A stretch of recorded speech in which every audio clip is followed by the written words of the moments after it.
Good evening, everyone. Welcome to our city council meeting. I'd ask everyone to please stand for the Pledge of Allegiance. I pledge allegiance to the flag of the United States of America and to the republic for which it stands, one nation, under God, indivisible, with liberty and justice for all. Roll call, please. Mayor Griffin, Here. Councilmember Sears, I am here. Councilmember Ward, Present. Councilmember Zimmer, Here. Councilmember Dewey. Here. Councilmember Gibbons. Here. Councilmember Lizzo. Here. Thank you. I'd like to recognize our Assistant City Attorney here tonight, Sarah White. Thanks for being here, Sarah. Thank you, Mayor. We have two public hearings tonight. They are related, but they are separate. The first one is a request for a zoning code text amendment related to mixed-use development requirements. Ms. White, do you wish to enter any exhibits into the record? Yes, Mayor. For Exhibit 1, I'd like to enter the affidavit of publication verifying that the notice of public hearing appeared in the St. Louis County on May 12th, 2023. Exhibit 2 is affidavit of publication that the notice of public hearing appeared in the Webster Kirkwood Times on May 12th, 2023. Exhibit 3 is the viewer map of the property and surrounding areas of the property. Exhibit 4. Exhibit 4. Put this up a little bit. Is the verification that notice of the hearing has been sent to the property owners. Exhibit 5 is the amended subcommittee report of the Planning and Zoning Commission dated May 3rd, 2023. Exhibit 6 is the report of the Planning and Zoning Commission to Russ Hawes and the Chief Administrative Officer dated May 4th, 2023, stating the following action was taken. By a vote of 5-1, the commission recommended approval of a zoning code text amendment related to mixed-use development requirements and a development plan for the proposed Arts District mixed-use condo development at 132 East Monroe Avenue. And then Exhibit 7 is a code of ordinance amending the provisions of Chapter 25 regarding revisions to B2 mixed-use development standards. And I'd like to let the record further reflect that all of the exhibits entered into the record for this public hearing concerning the zoning code text amendment shall also be exhibits related to the public hearing for a development plan for a proposed mixed-use condo at 132 East Monroe. And all the comments made during this public hearing shall be part of that public hearing as well. Great. Thank you. And before we actually start the presentation, just let everyone know tonight is simply a public hearing. No vote is taken tonight. This is the council's first opportunity to hear from staff, developers, and any citizens on the project. No, I'll explain later when votes will be taken. I just want people to understand and know what to expect tonight. So, Mr. Hawes, who will present this to the City Council? That will be City Planner 2, Amy Lowry.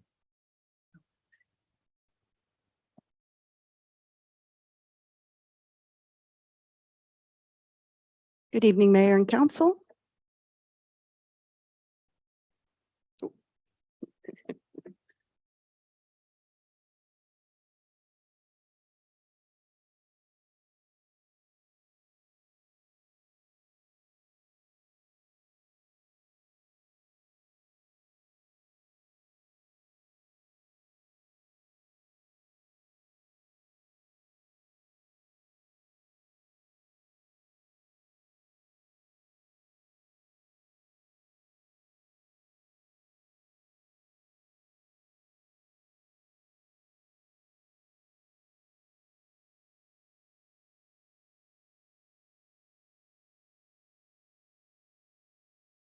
I can get. Got it now. Sorry about that. Okay, so the subject site is at the southwest corner of East Monroe and South Taylor. It is zone B2. Right now, the University of Missouri Extension Building is on the site, and it is approximately 1.5 acres, and there are 6 lots there that will be consolidated for the project. This is the existing conditions, which shows the building on site. And most of the site is also parking lots. The topography is very challenging on this site. It slopes upward from east to west, with the parking lots in the western parking lots are a few feet higher in elevation than the existing extension building. So show some photos of that. This is the area adjacent properties. Of course, this is across the street from the KPAC. And you can see in this picture right here, this is where extension building is, and this parking lot is a few feet above that.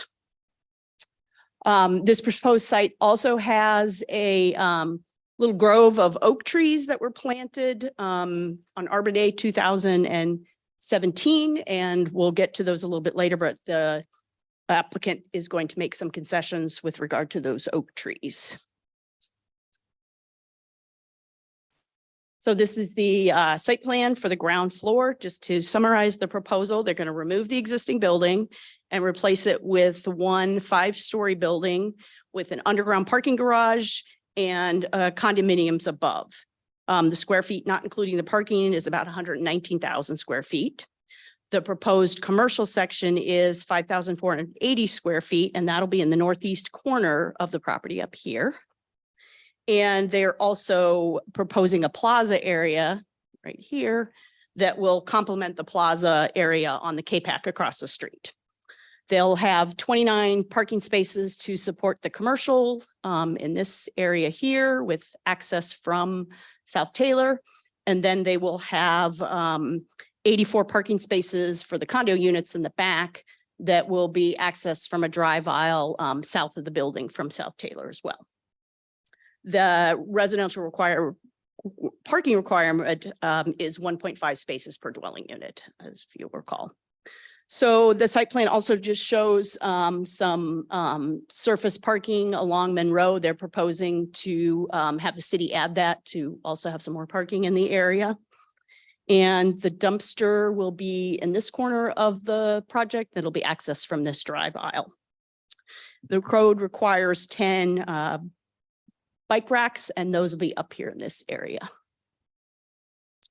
They are proposing new landscaping and lighting, and they are increasing the impervious surface area in the lot from 75% to 81%. So they'll apply to MSD for approval of their stormwater plans for water quality purposes. Right now, they're proposing some amended soils and BMP reserve area down here. And the plaza will be, is proposed to be 27 by 135, again, to match the plaza on the K-Pac site. So second floor plan, they are proposing 42 condos, and there'll be 12 on floors 2 through 4, and then 6 on the 5th floor for a total of 42. The maximum density that they are allowed is 42 units per acre, so they could have up to 64 units if they maximize the density. Then there'll be a raised garden area along Monroe and some other outdoor gathering areas. But when I get to the landscape plan, that'll be a little bit easier to see. So according to our code, this is just the architectural site plan that shows the underground parking. Because of the topography, all this on this floor, much of this parking will be underground. As I said, the topography goes up as you go that way. And this commercial area will be at grade here with this parking at grade. And East Monroe and South Taylor are both phase 1A streets in our thoroughfare hierarchy map in the downtown master plan. So the setbacks have to be between 0 and 20 feet. And then the frontage occupation of the building has to be 90%. So on Taylor, because they are putting in this, on Monroe, because they are proposing this plaza area, the frontage occupation is on Monroe, is only 63%. But if we did add this plaza area, if they put the building up to the property line, they would be at over 90%. So they're saying, we're going to give you this amenity of this plaza area, but we won't meet the frontage occupation on that street. Same thing on South Taylor. The frontage occupation is 64%. It would be almost 82% if they brought the building all the way up to the street frontage here. Also, because Monroe and Taylor are both mandatory commercial streets on the downtown master plan framework plan, the entire ground floor is supposed to consist of non-residential uses. But we do allow utility, service, and parking garages on that ground floor as long as they're part of they're to the rear of an active commercial use.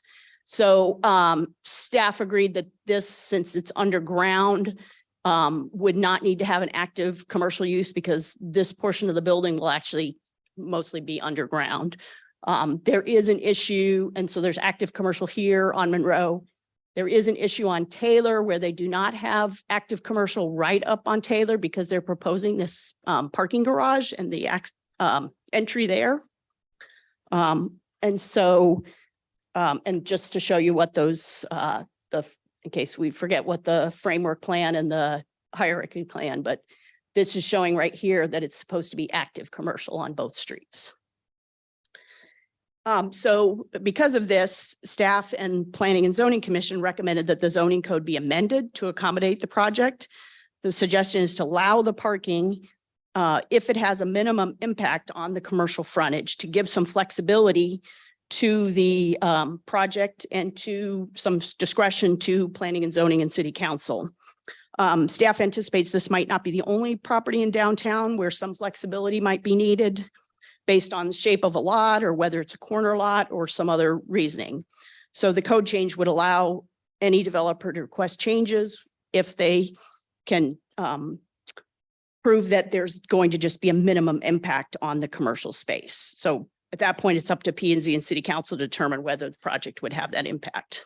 Amy, I'm going to interrupt you for 1 second. What you just said is the sole, so everyone understands, that is the sole change, those few words, correct? Correct. And I've just brought that up. Sorry. Okay. No, that's okay. No, I just no, wanna you're make sure good. You're good. So this is the portion of the code, the mixed use standards just in B2. And for a single use development, it does say the entire ground floor shall consist of non-residential uses. Utility service parking garage may be provided on the ground floor, but only to the rear of an active commercial use. So the suggestion is just to add, or if designed to have a minimum impact on the commercial frontage. So this is the main level plan, just the architectural plan, which actually the main level at this point is the first floor. So this is the 12 condos that would be on the first floor. And then there'd be 12 on the second and third. The fifth floor would actually have 6 condos on top, and they are step back a little bit from the condos below. Just an architectural height exhibit, just to show that the project will be less than 60 feet high. It's actually 57.17 from the average grade. And as I said before, there's additional architectural considerations to limit the appearance of the height at the top because that's stepped back. The landscape plan. So along the street frontages, they are providing the frontage trees in the amounts that are necessary. However, the planting area is not proposed at the full 7 foot. So we're asking for that, at least on Monroe, to be brought up to 7 feet. It's 7 feet on the Taylor side. The only other requirement that they're not meeting is along this drive aisle, there is a required 7 foot planting area, which will require 1 canopy tree every 40 feet and evergreen shrubs. So they will not meet that requirement, but they are asking for a modification from that. And we'll get to that later as to what that entails. Lighting plan with some of the proposed fixtures. They are proposing a fixture, street fixture, which will match the ones at the Kirkwood Performing Arts Center. And it should accommodate street banners, because that was of interest to the Planning and Zoning Commission, that they'd be able to accommodate street banners. So the modifications, there are 3 that are required or requested. 2 of them have to do with the street frontage occupation. And then the third is that perimeter landscaping. They're not meeting any of that in that area, but they do have, so it's 7, none that are required. But they would have to have 7 understory trees and 17 shrubs. They have 8 understory trees elsewhere on the site, and they've got at least 31 shrubs elsewhere on the site. So they are proposing the following justifications for the modification. They will have a public access easement for a portion of the plaza, additional landscaping on East Monroe. They will be planting new trees off-site to recreate the Arbor Day Grove that's currently going to be removed. They're creating a vibrant walkable extension of downtown. They are working with Kirkwood Electric to reduce the utility service to 1 building in lieu of multiple buildings. And there are also talks about putting the utilities underground in that area. Traffic will be reduced to 2 access points on South Taylor with none on East Monroe. And the proposed street parking on the south side of East Monroe. They're going to have new accessible sidewalks, and there will be an increase in pervious surface from the existing site, including the large green space over the garage. So even though there will be, go back to that. So there'll be a green space here that even though it's over the parking structure, it still provides some green space.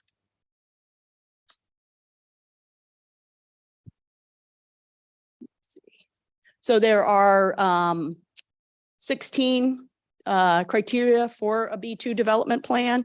And again, the development plan, this is a two-stage process. If you approve this development plan, then they have 12 months to go back and come up with a final site plan that also comes back to you for approval. Some of the Planning and Zoning Commission conditions of note was making the code change that we talked about. A planting plan to change, plant oak trees somewhere else, either off-site or on-site, as determined by the applicant and the city. The three modifications. We do, as I discussed, the planting area needs to be increased to a minimum of 7 feet on Monroe. And I did not touch on this before, but the sidewalks on both right-of-ways need to be at least 5 feet in width. And so this is a public hearing tonight. And as I said, it will come back for a vote. This is a resolution, not an ordinance, so one vote. And if you have any questions, I'll be happy to answer. The applicant is here with a presentation as well.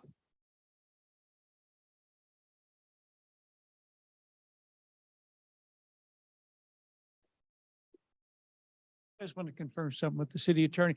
Is the applicant here and would like to make a presentation or comments on their plan? Thank you, Amy.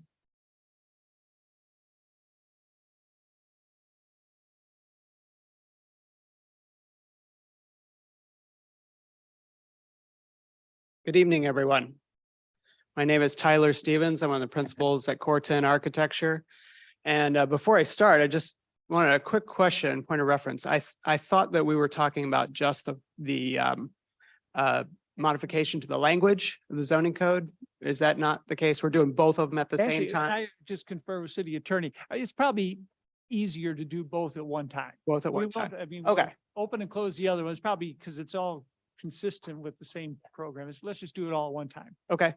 Want to know if I should do the abbreviated show or the big show? You want the, you want the big, Abbreviated, Tyler. the abbreviated big show? I will do that. And I'll incorporate. Okay, we're, how do I get to the? Oh.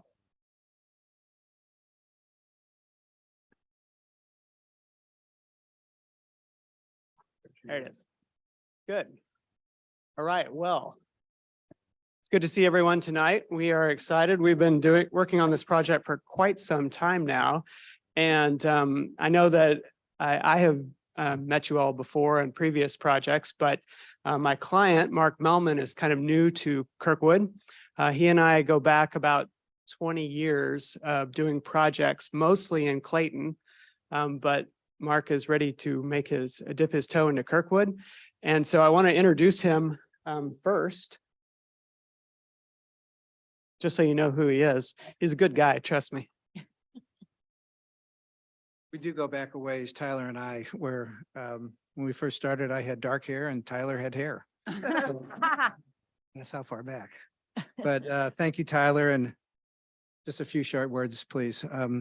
Mayor Griffin and members of the city council, city staff, and others in attendance this evening. My name is Mark Melman, and it is with great pleasure that I stand before you tonight as we present our proposal to build ARIA, a mixed-use development consisting of 42 luxury condominiums and approximately 5,500 square feet of destination retail, including a fine dining restaurant at 132 East Monroe. To say that I am excited about our new development would be an understatement. I am honored, truly honored, to have the opportunity to build and create something that will become a part of this beautiful and very vibrant community for a long time. The new fabulous Kirkwood Performing Arts Center was that catalyst for future development on East Monroe and South Taylor.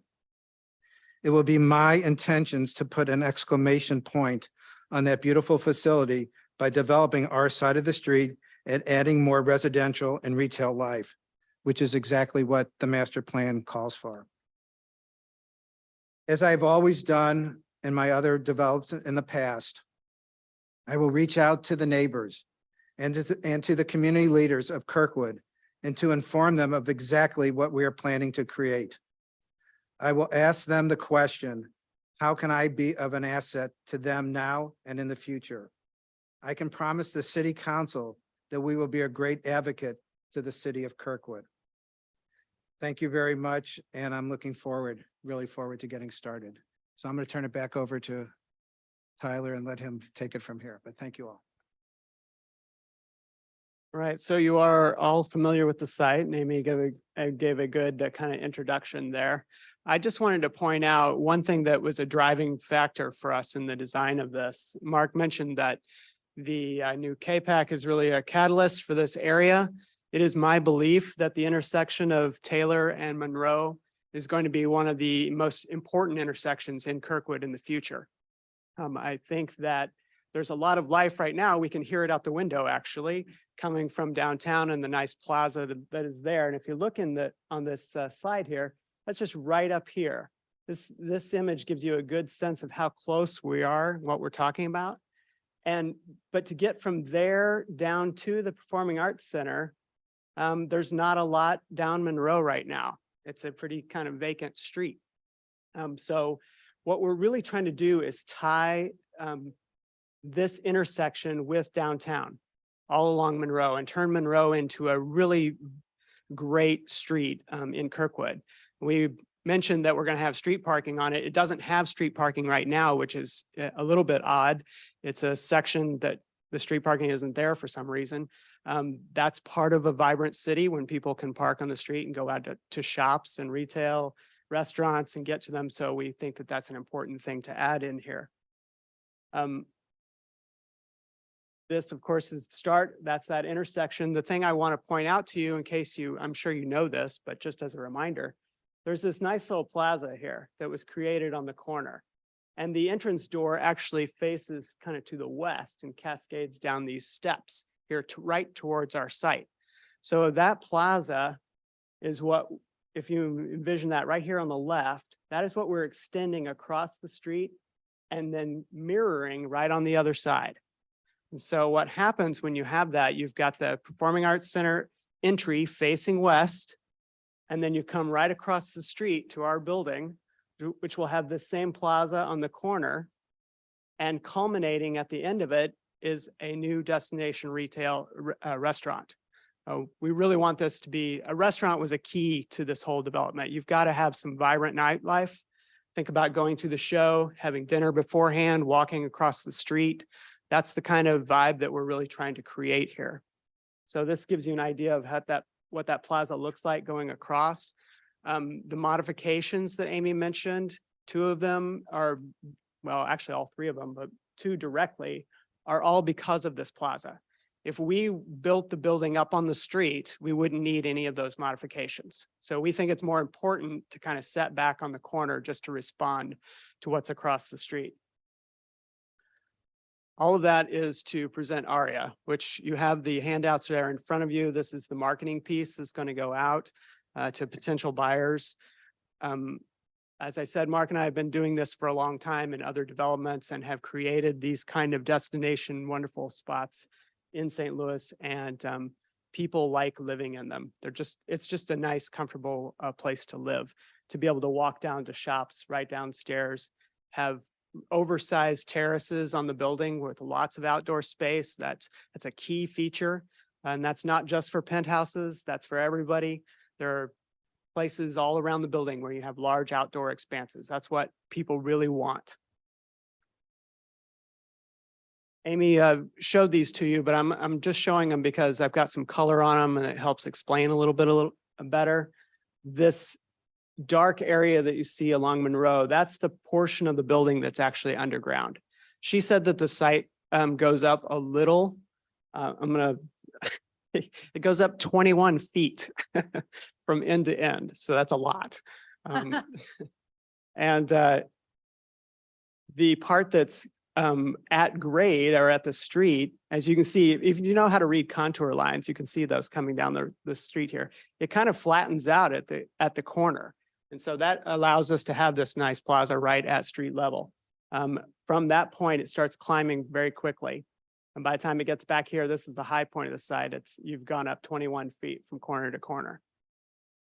So while the retail is, I guess technically it's not all along Monroe there, but it is all along the exposed part of the building. And you'll see that here as we go to the exterior renderings.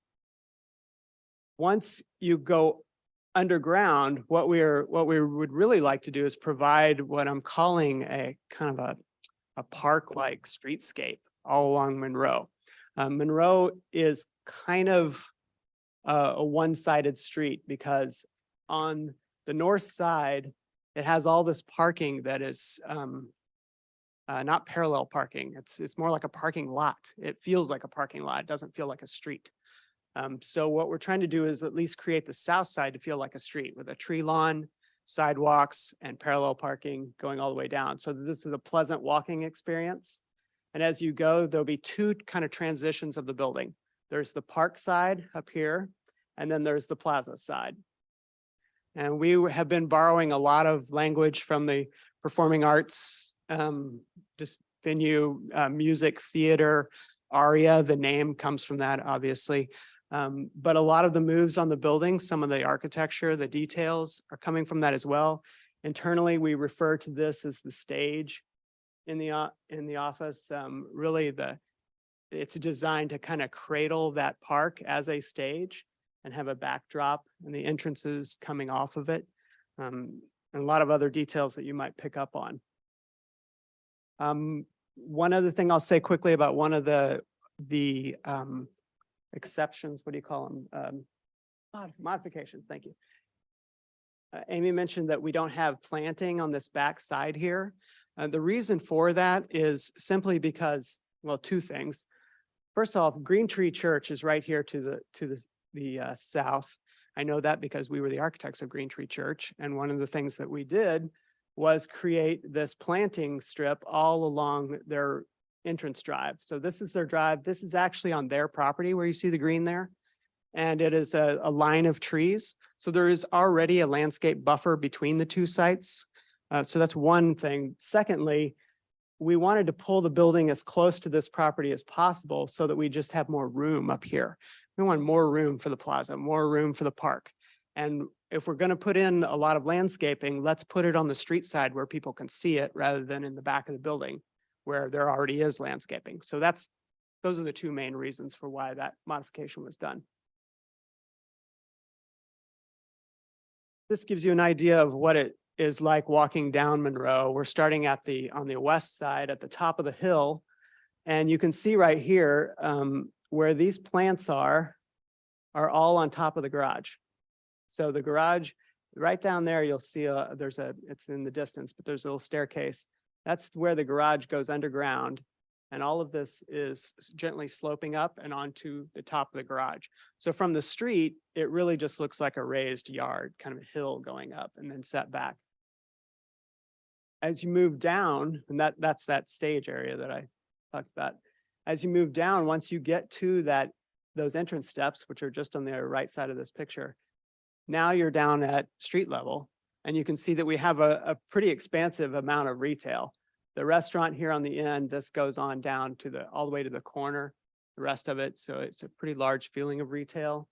And then the units up above looking over, creating that vibrant life. You have those outdoor spaces, whether they're here on normal units, up here on the penthouses, even down on the first floor. Some of these lower ones have rooftops over the garage down low so that you can feel like you have a penthouse even if you're on the ground floor, which people really like.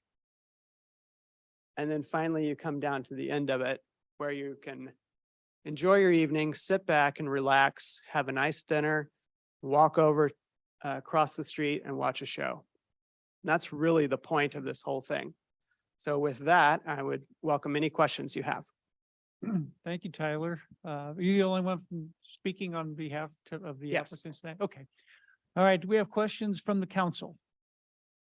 Get some hands. All right, I'll go down my list tonight. Councilmember Sears, anything? No, I don't have. Councilmember Ward? Well, thank you for what I consider thoughtful design.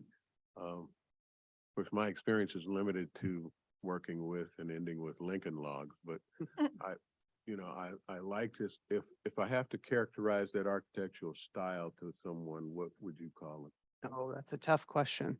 Hmm. Yeah, I try not to ever get hung up on styles. So yeah, I'm not sure I even have an answer to that. All right, I'll tell them that. Yeah, it's a whole new style. Yeah. All right. We're really, as I said, we're pulling on themes from the theater. We've got the stage up there on the end, which I don't know if you noticed, but it's cradled by these bay windows. There's one on each side. These are grand features of those corner units, which act as a proscenium for the stage.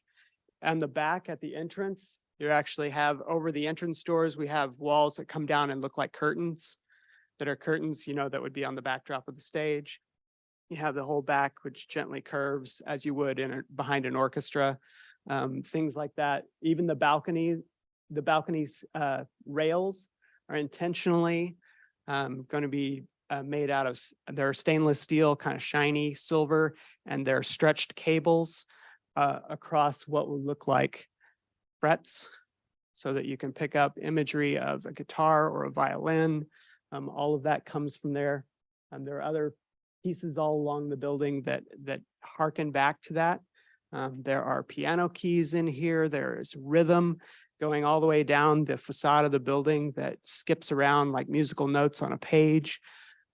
All of those things come together to make the architecture. So is that a style? I don't know what it is. All right.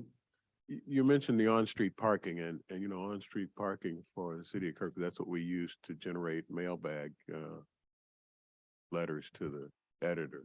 Here, and it's can be quite controversial, but in your viewpoint, you considering it a plus not only for the residents, but also for pedestrians? I do.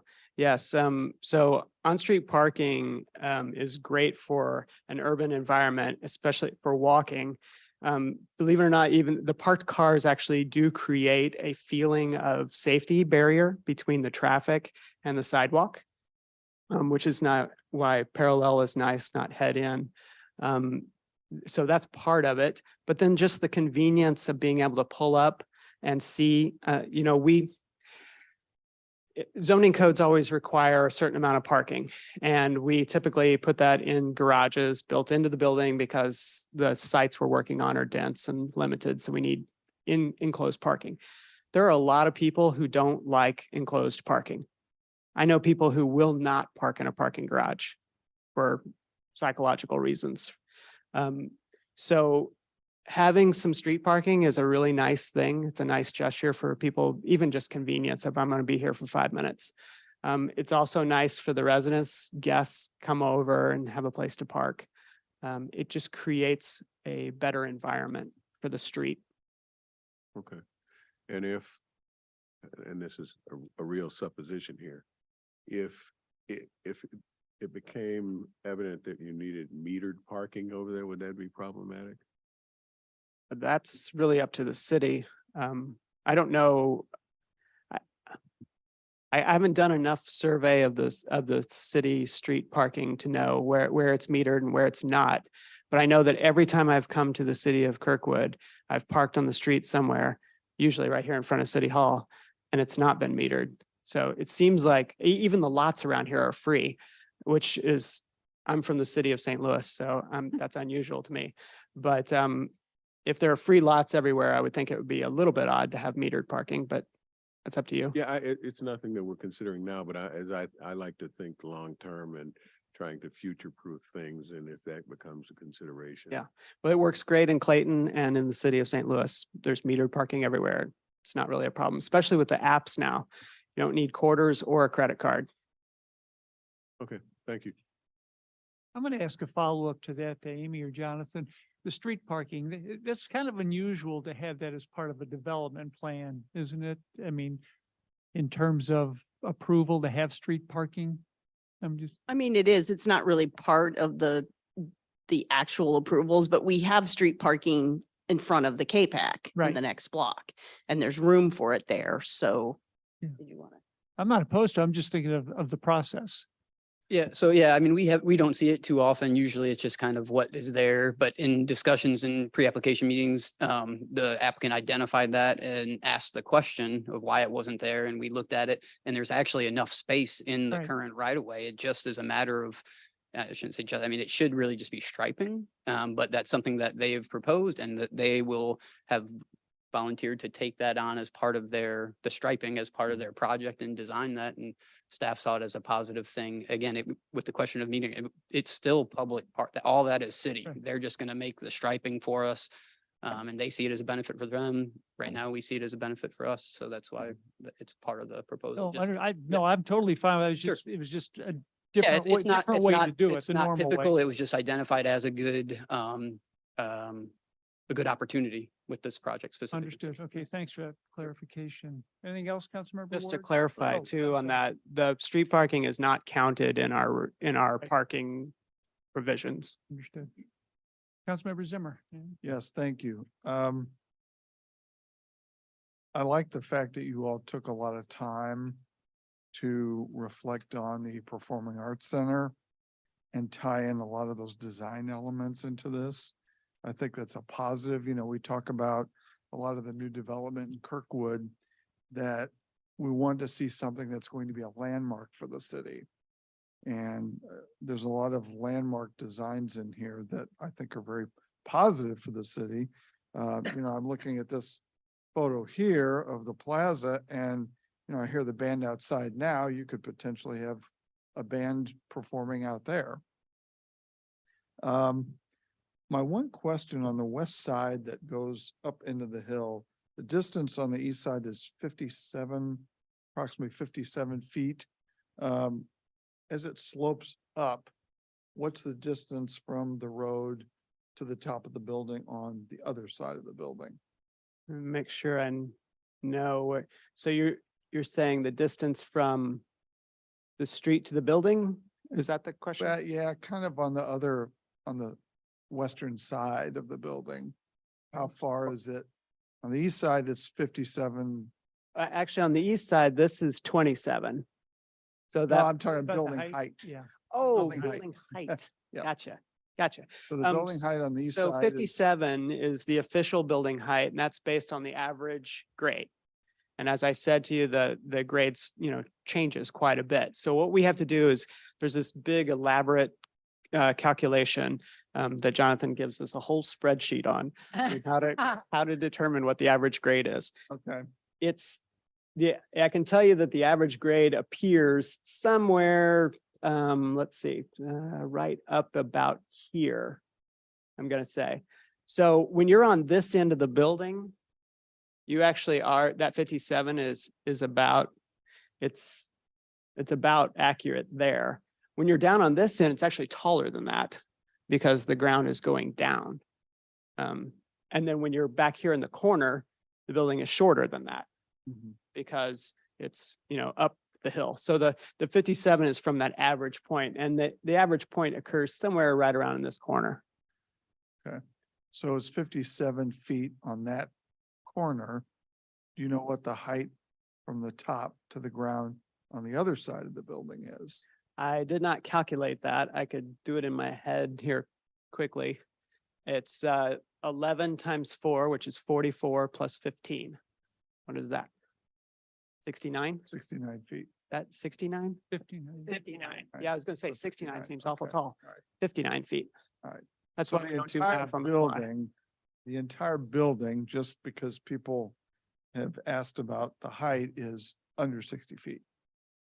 Yes, if you want to look at it that way. I Okay. know that 60 feet is the max, but again, I will point out that's specifically written in the zoning code, max to the average grade. So there are plenty of buildings that are taller than 60 feet on the low side. Sure, sure. It's just the way it works. Okay.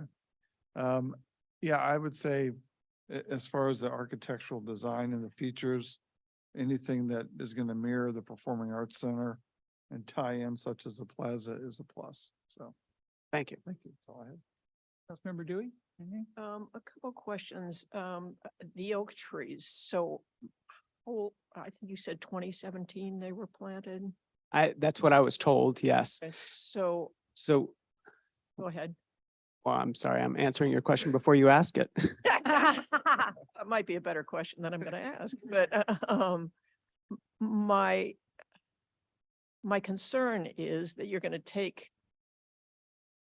however many old oak trees and then plant saplings somewhere. How big are they gonna be that you're going to replace the existing ones? Yes, that's a good question. So I'll start, I'm gonna give you a long-winded answer. We had an arborist go out and look at those trees because the first suggestion was to transplant them. They're a little bit larger than transplantable. You could do it, but it would be risky. Right. It probably wouldn't survive. But then coupled with that, they were planted really close together. Mm. So that makes transplanting just about impossible. So we determined it was better to plant new. The location has not been determined. We are largely leaving that up to the city. We suggested some spots, but we don't want to dictate. If there's some park that you would love to have them in, that's great. It doesn't really matter to us. In terms of the size, which is your question, I believe, if I remember right from the previous meetings, there was a caliper minimum.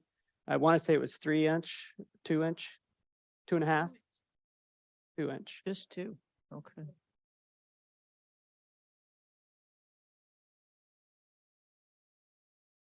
Okay. For those trees, we didn't talk about it. Okay.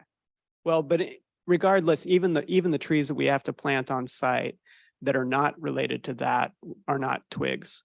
We always have to plant a pretty healthy tree. A 2-inch caliper tree is about 15 to 20 feet tall with an oak like that, depending on the species. Good, thank you.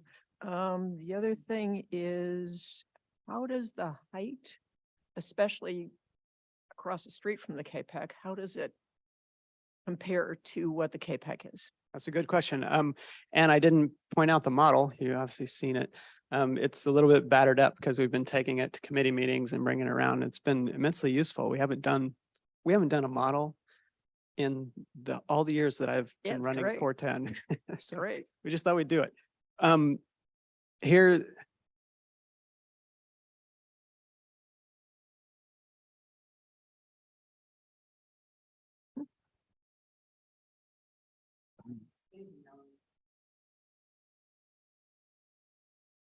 That's, yeah. Actually, it's No, it's 76. 76 feet, 76. Yes. Taller, so Yeah. you. Yeah. That's in the hole. That's what I'm saying. That model is not accurate because I know it's quite a bit taller than what the Right. building is. Okay.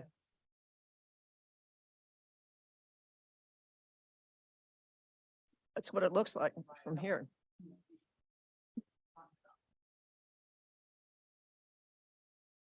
It is. Okay. So it's, yeah. I would be much happier that the K-PAC still be the tallest building.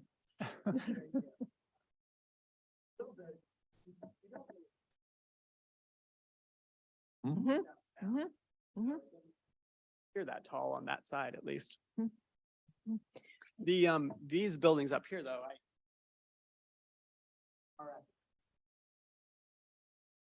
Okay. Right. Right, right. Oh, none of us. Correct. Correct.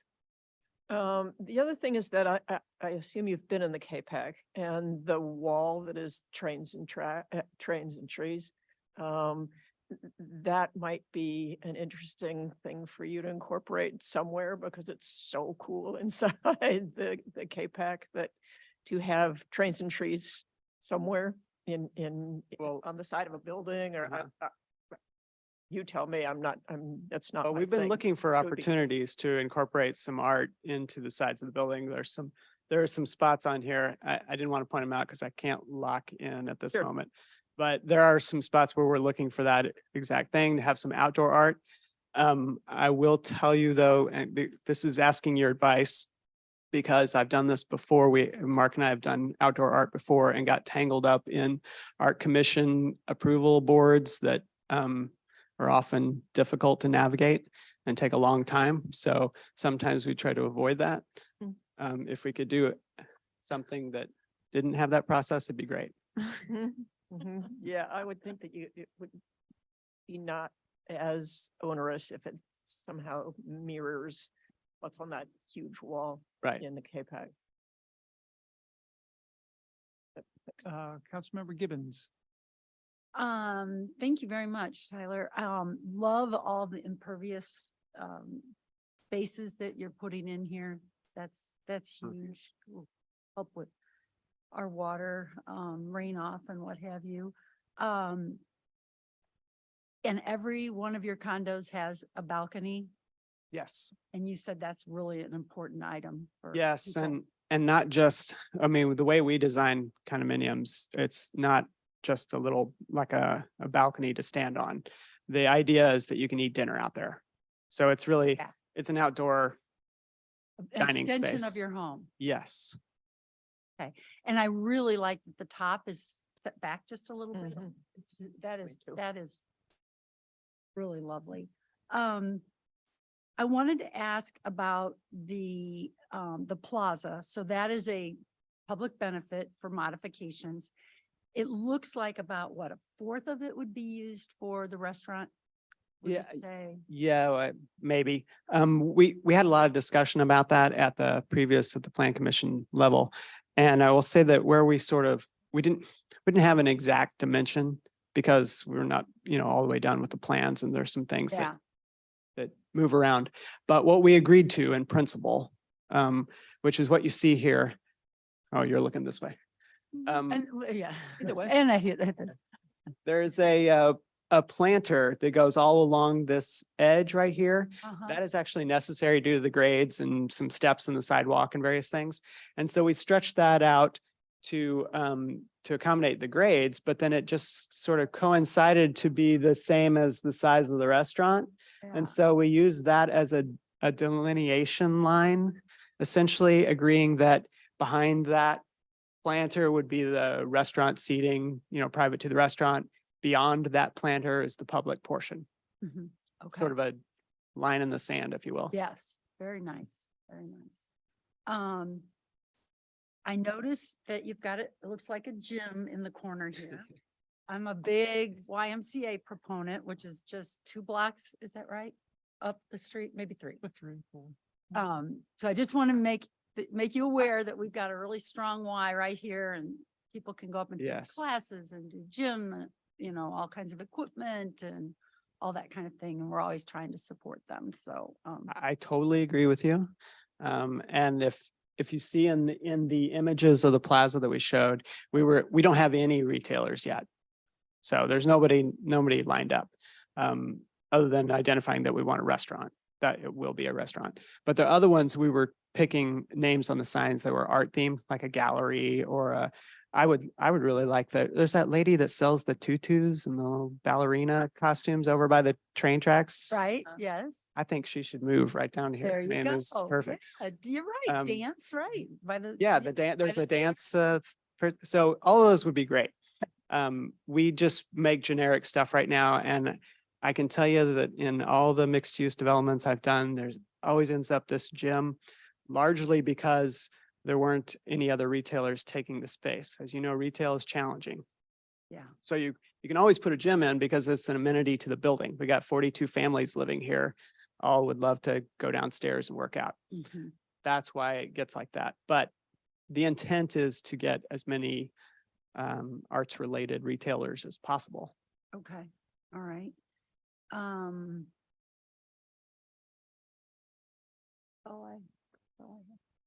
Councilmember Litzo. Thank you.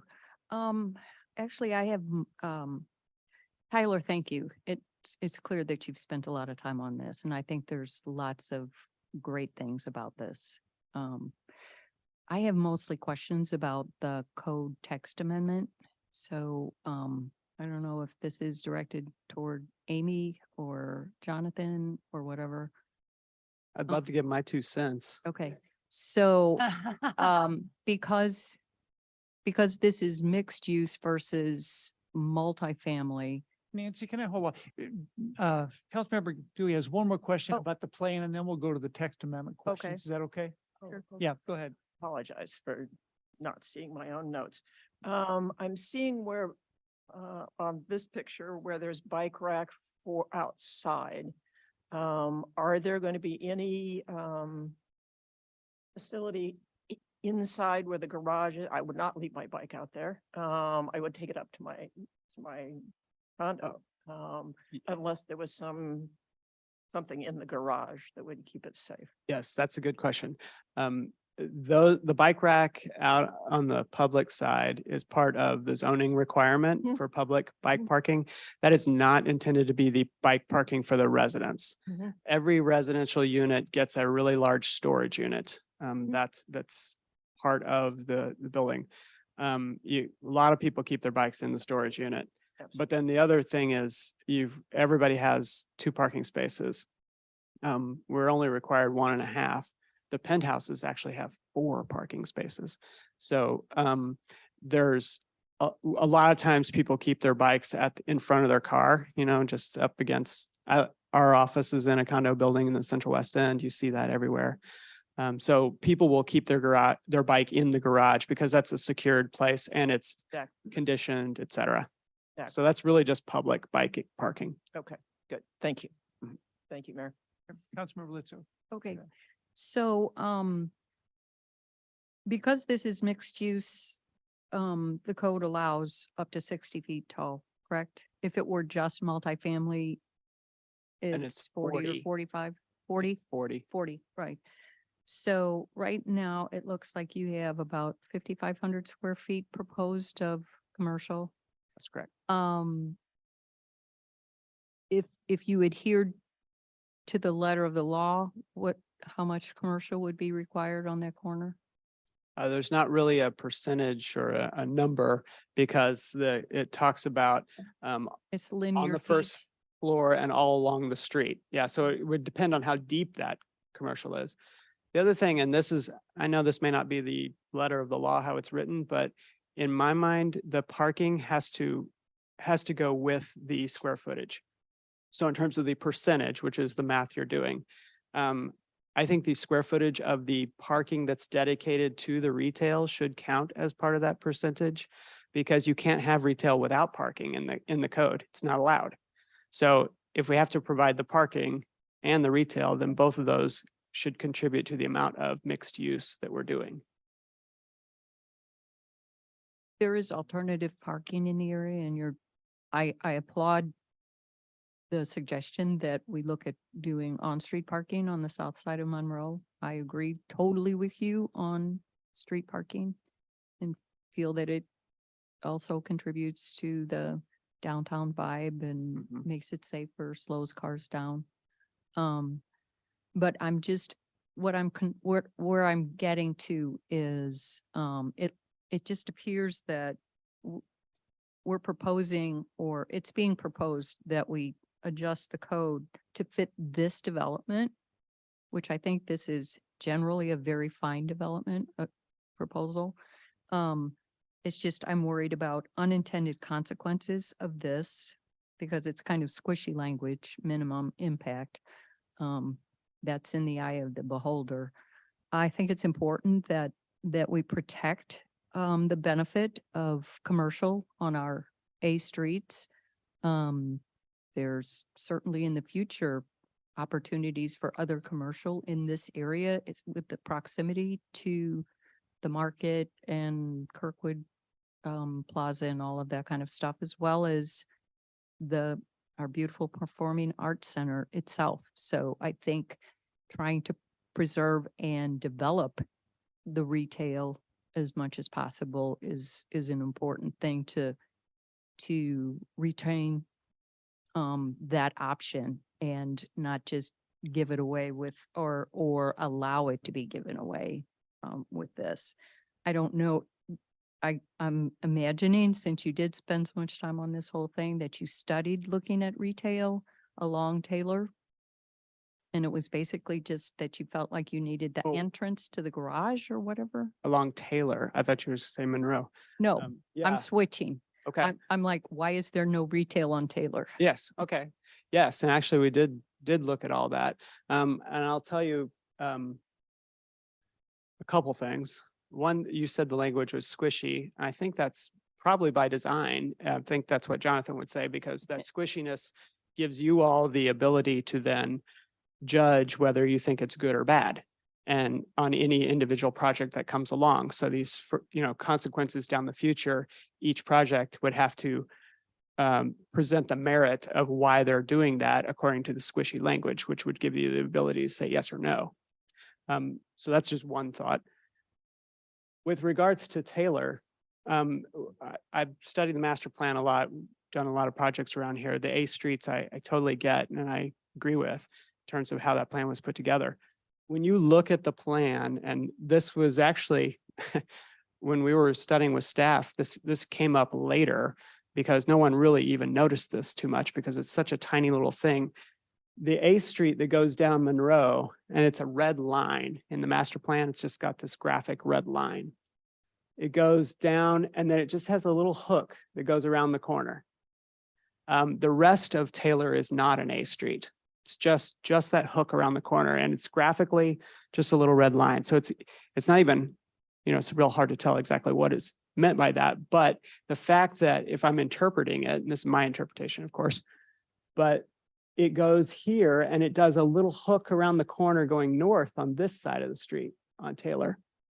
And both of those come over and just that little hook.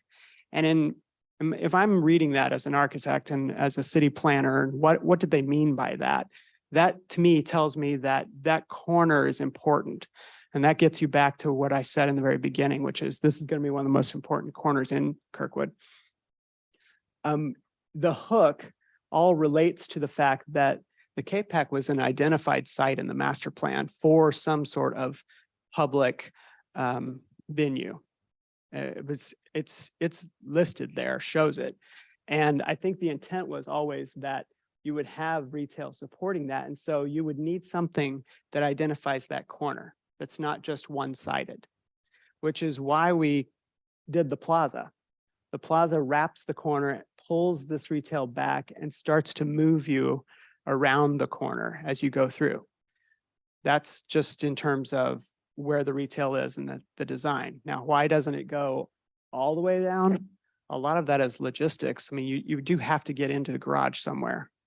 And if we were to come in there, then we would have to I'd have to skinny up the retail because we'd be eating up so much parking, to go around that corner that I'm skinning up the retail and making even less square footage because I can't park as much. By doing it this way, that's the most efficient way to lay out a parking lot where you get the least amount of square footage eaten up by the most amount of cars.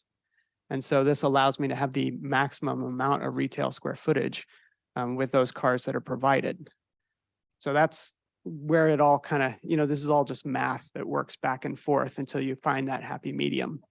Yeah, I'm going to ask, if it's all right, Russ, our Director of Planning and Development, Jonathan, to come up and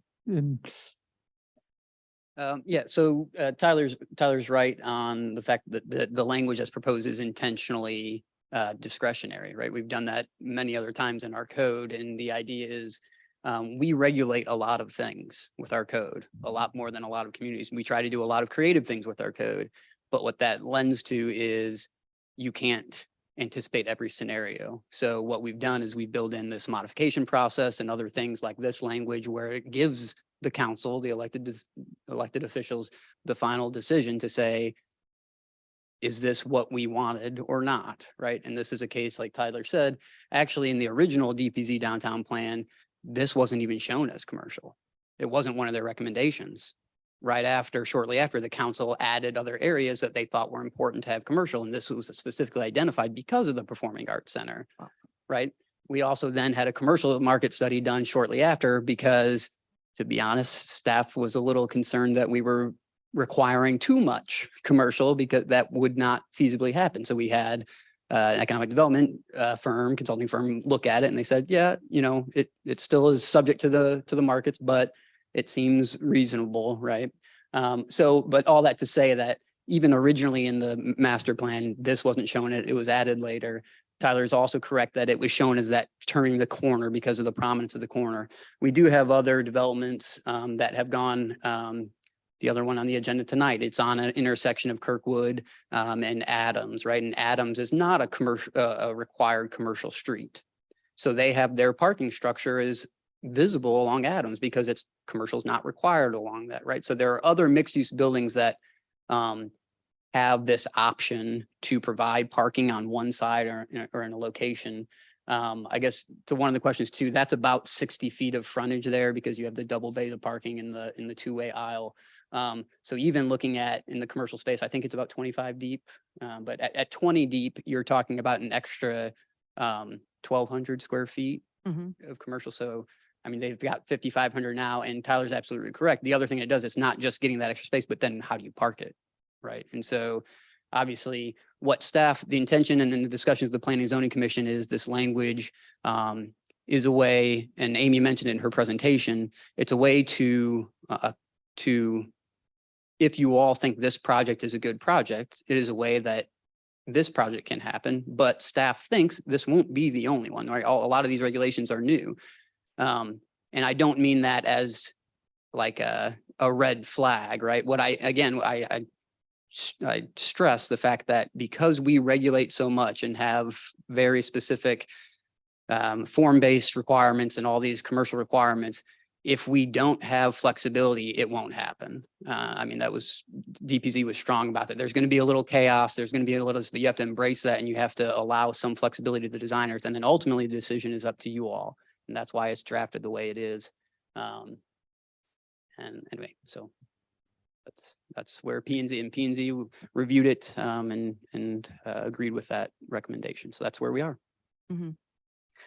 It just seems like being granted the 60-foot height because of the mixed use, but I mean, you've got topography issues here, but it seems like to me, a minimal amount of commercial that's being proposed. And actually, as far as the downtown master plan, I might have been the one who proposed that we add more A streets. Didn't mean any offense this by it. probably was one of them, along with Jefferson and parts of Adams, because of the prominence and knowing that the development was coming and the opportunity, and this is what creates the downtown urbanism and pedestrianized and activity and people congregating and all of that. And that's, yeah, So I feel like it's a really A important, perfect first reading conversation. yeah. So, let's see, I'm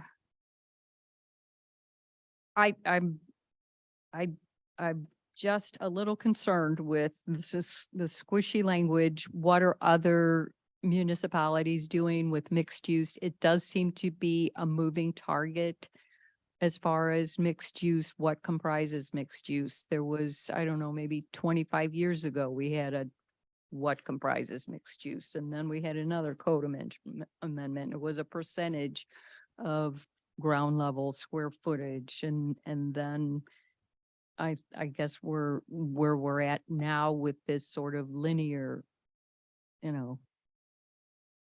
frontage, et cetera. So I'd be curious what other municipalities do. I am not opposed to this. I feel like it might be a little dangerous giving this sort of blank check and relying on council to really understand all the intricacies of what this means, what kind of economic impact might it be having down the road if it were allowed. I mean, it's nice to have the 60-foot height. I just wonder if, and I'm not saying that this, I like this development, but at what cost, what could be possible unintended consequences, et cetera. and having council decide what is a minimum impact. And do you look at it big picture or just this development in itself? I don't know. I think this is one of the biggest, the highest profile corners we have in Kirkwood right now, aside from right here. Um, I guess, let's see if I've got any other questions. And I mean, as far as allowing a waiver on commercial on Taylor for that extra because of the parking, even though they're over parked on their requirement for residential Mhm. by, I mean, instead of having 1.5, it's more like 2 per unit, correct? Mhm. So, other developments are adhering to the 1.5 thing, and I appreciate that they're actually providing 2 because, well, I mean, I would like to think we're going to just walking and biking, but that's probably not in the cards right now. But is there a way without changing the code that council could somehow, as well as this modification stuff, or this is too high of a, No, this isn't eligible for modifications. There's specific things that can be modified under site plan modification. This is not listed as one of them. uh-huh, You'd have to amend the code to add this to it. You're still amending the code. mm-hmm, But I mean, this is staff's recommendation that we brought to Planning and Zoning Commission. We feel like it is, again, because we're thinking, while it is brought up because of this project, we are thinking about the long term and successful, in hopes of successful projects in other locations in downtown. And we believe it is beneficial to have this option where someone can propose something that may be considered. It does not require it to be granted. If the majority of the council says that, 60 feet is too much on a certain frontage because the lot's different and different location or different shape or different whatever, then it doesn't have to be granted. It's so. mm-hmm. Okay, that's all. Thank you. Thank you. Councilmember Gibbons. Yeah. I have some questions about that piece as well. Is it, I'm kind of with Councilmember Litzo concern about it. So would staff identify, oh, this isn't meeting what our code is? This is one of those situations where we're talking about minimal impact. That would be identified to council. Yeah, I mean, I can't promise you what the content of every future presentation is going to be, but if when we go through the requirements, I would assume we will continue to present that the requirement is that there's active commercial along the frontage of the road, right? And we would identify that it has a piece that is not, and that falls under this consideration for minimal impact on the commercial frontage. Could we put an exception in this, not on Kirkwood Road? I wouldn't recommend it. You can change the code however you want, but I think there are properties on Kirkwood Road that are internal properties that may want to be redeveloped and have a parking garage, and they'll need to have access to that parking garage. And if we don't allow for this opportunity, that would be a roadblock for that as well. So I wouldn't recommend it. My last question is if it just shows a little hook around, does that means that Taylor, just one little section of Taylor is It's only this property on Taylor that requires commercial. Everything south would not, where the church is, and then the residential properties to the south is not.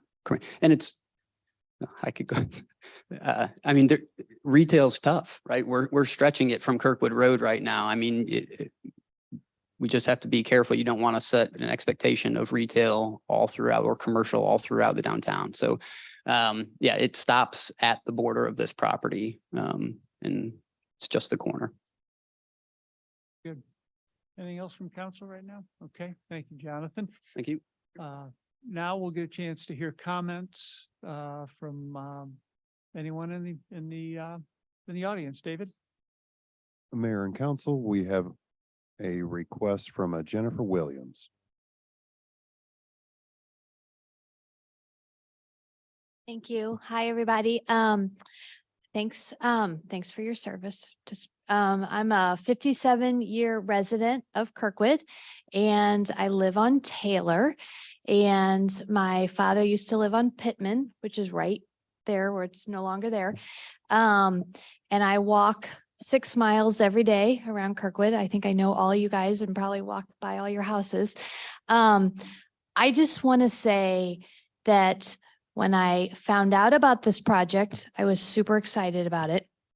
The Kirkwood Performing Arts Center is just such an incredible anchor to that end of Taylor.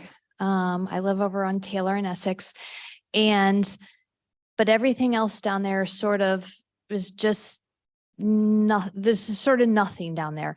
And when I heard about this project, I was so excited about it as being a resident of Kirkwood, seeing all the new development, seeing it, and I was hesitant to see what was going there, what was going to happen. And I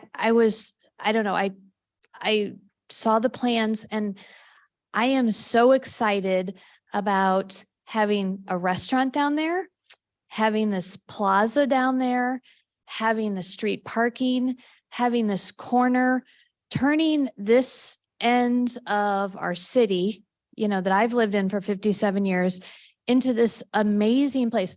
First of all, we all know everybody wants to live in Kirkwood, everybody, and we're lucky that we all live here, but providing this sort of amazing housing with this great community asset at the same time, I think is such a benefit.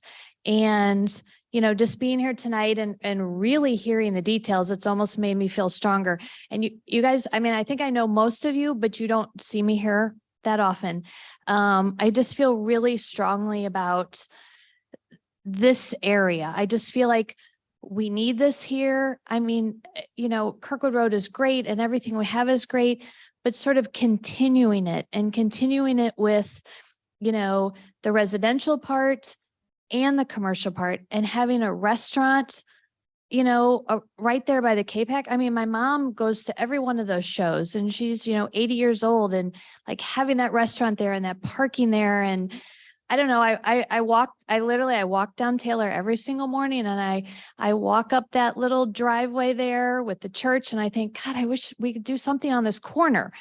And this is so perfect and such a benefit to our community. And, I just live a few blocks, up the street on Taylor.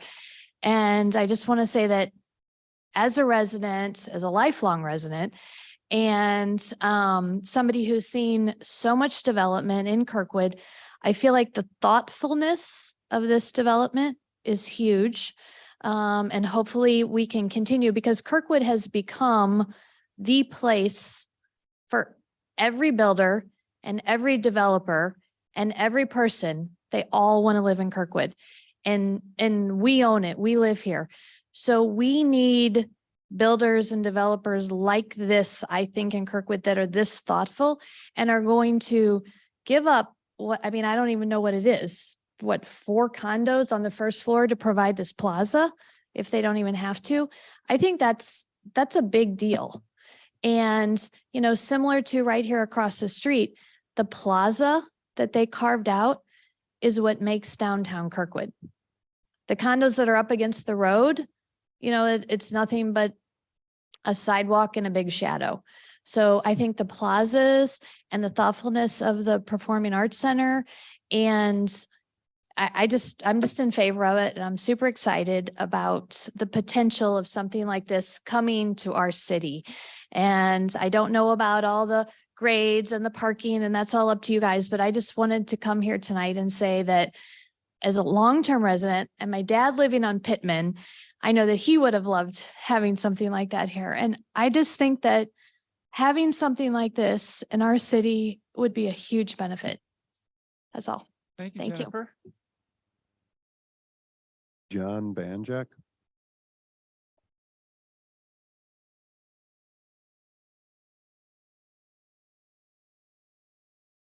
Good evening, and my name is John Banjak. I grew up in Kirkwood. My parents still live in the house that I moved into when I was 4 years old. I can't boast of living in the city at the moment, but I've been around for a long time, and I've had the pleasure of meeting a lot of you over the years. I maybe went out of order. I'm part of the development team. I'm helping Mark from a legal perspective on a lot of the legal aspects of it, from drafting the contracts to the condo declarations, and I have not been leading the zoning charge. But I just want to speak just real quickly about it. My thoughts are about having a little flexibility in the code.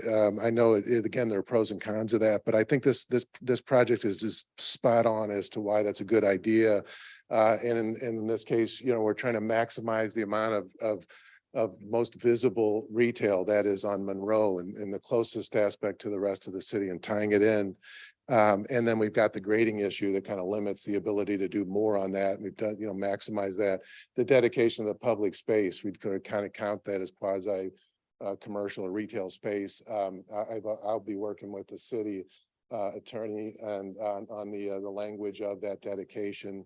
And I know there are existing examples for that, but its unique location and its tie into the performance center has already been talked about. I kind of look at this a little bit like, one of my law school cohorts is general counsel for the Cardinals, and he did the ballpark village for all the opportunities for baseball fans to move into the tower overlooking the ball field. And here we have an opportunity to have people able to live next door and walk across the street and go to the performance center as season ticket holders and eat dinner and having a real experience.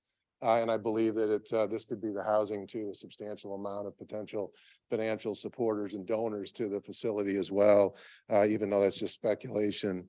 I've got a history with Mr. Melman from some legal work that I've done for him, but primarily have presided over many of his projects from a title company standpoint. I own a title company, and so we do construction dispersing. And I can say we've never had any issues whatsoever with Mr. Melman and his projects as it relates to, taking care of projects in orderly fashion, with respect for and paying subcontractors and everybody associated with the project on time, which is not something that you can take for granted, as I can attest to, and many times over. So I've also, Mr. Melman asked me while I was up here, if the council would permit me to read this is a short email from Andrew Coleman, the executive producer for Stages, who Mark spent a lot of time with to get some feedback with. And Mr. Coleman doesn't purport to be a developer per se, but he has a lot of feedback relative to the thematic aspect of the building and tying it in. Mr. Coleman wrote to Mark, below is a statement of support I've crafted for tonight's city council meeting. Please feel free to share it during the public comment section of the meeting. Melman Homes Realty hopes to bring a project to downtown Kirkwood that truly defines the intersection of arts and architecture. I, for one, cannot wait to see what a development of this kind could do for Stages, the city of Kirkwood, its citizens, and beyond. And I would be more than happy to call Melman Homes Realty and the Aria Luxury Residences our neighbor. So just to wrap up, I also just want my last point about giving the council a little discretion, in terms of the language that's being proposed. I'm just a real proponent, as someone who's been around a lot of real estate related transaction development, of quality of retail is more important than volume. And that I see too many times where there's a volume requirement and there's too much retail, it dilutes it, and you don't get as quality of an experience or what, in that sense. And I know by requiring, for example, along Kirkwood Road, long swaths of retail without the opportunity for ingress and egress for parking garage or other sort of creative ideas, you're losing the opportunity, in my humble opinion, to kind of look at projects on a little bit project by project basis, and use your discretion to only approve those that really kind of fit within the overall theme of Kirkwood, the overall the plans that have been a lot of time has gone into. And sometimes it's just an eyeball test that that this is about the maximum and most productive use of a piece of property that you can get based on the terrain and other circumstances. And I think that this is about as maximum use that I've seen of a site, again, having been around a lot of projects over the years. So thank you very much for your time. I appreciate it. Thank you, John. Mayor and council, there are no additional requests for comment for the public hearings. Okay, thank you, David. So with that, we'll close this public hearing and we will open the second one and City Attorney Sarah White will her thing and put all the things from the Yeah. first public hearing and the second public hearing. So let's go ahead and open the second one, which is a request for a development plan for a proposed mixed-use condo development in 132 East Monroe Avenue. Sarah, do you wish to enter any exhibits into the record? Yes, Your Mayor, as I indicated in the prior public hearing, all of the exhibits and the discussion during the previous public hearing concerning the zoning code text amendment shall also be part of this public hearing. Right, very good. With that, I hate to ask this question, but are there any questions or comments from council? All right, seeing. All right, so with that, there's no presentation needed by staff or by the applicant, so I will close this public hearing as well. So now what will happen is at our June 15th meeting, there will be first reading of the ordinance on the zoning code text amendment. All right, that will be the only thing on June 15th.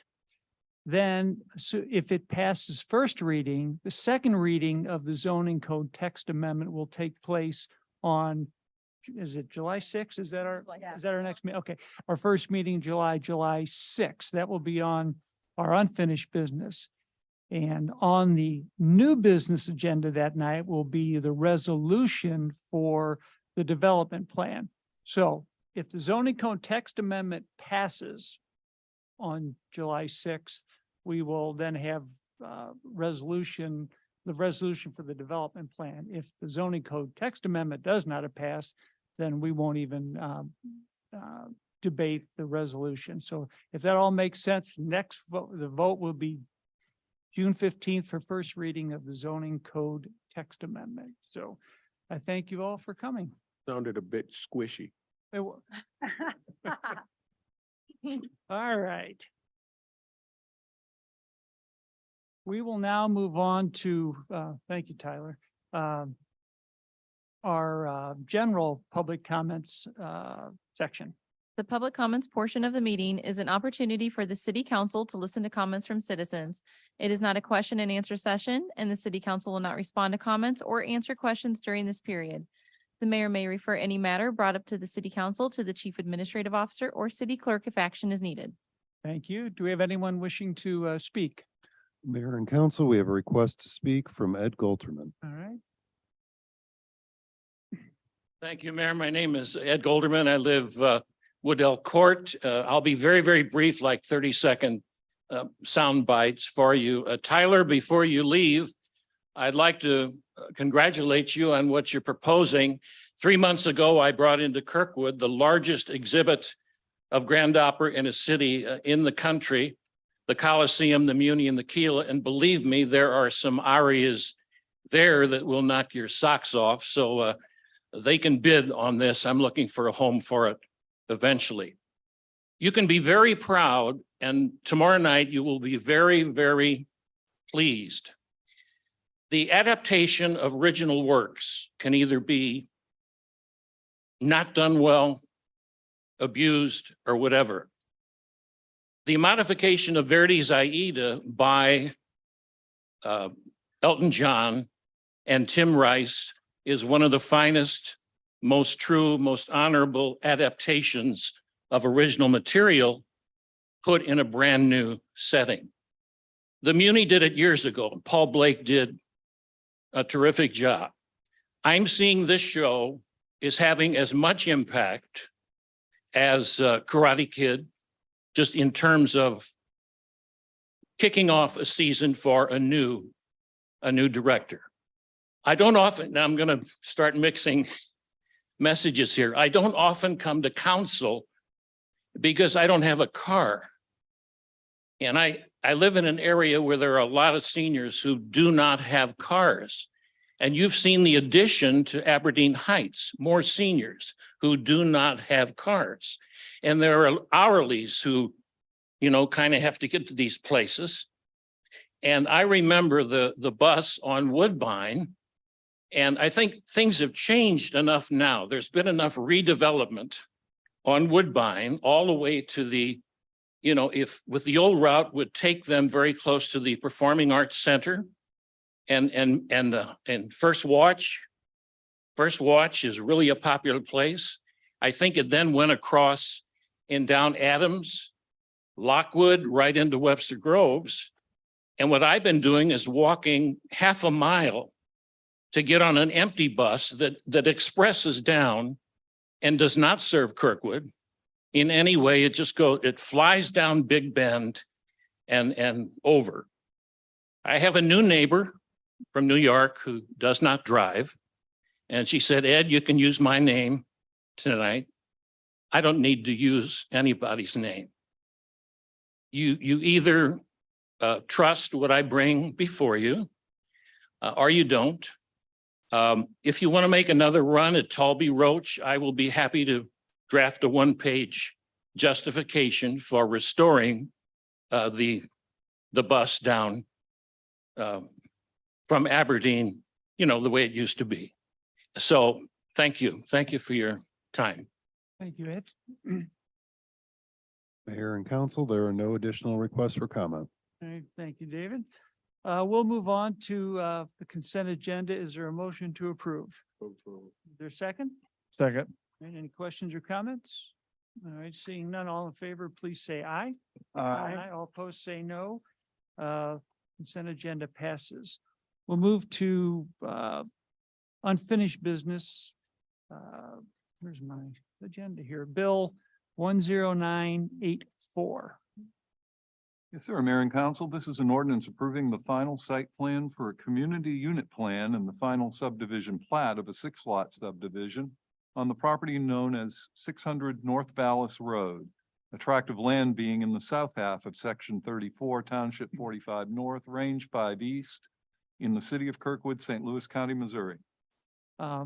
As everyone knows, this was continued from last meeting and there was a document that was lacking. That document has been received, so it's now in order for council to vote on final second reading. So are there any questions or comments on this? Councilmember Ward. I am ever hopeful that the city will demonstrate its true belief in safety for pedestrians and bicyclists and auto travelers alike by at some point funding a sidewalk to get to this subdivision. Any other questions or comments? All right, seeing none, roll call, please. Mayor Griffin. Yes. Councilmember Sears, Yes.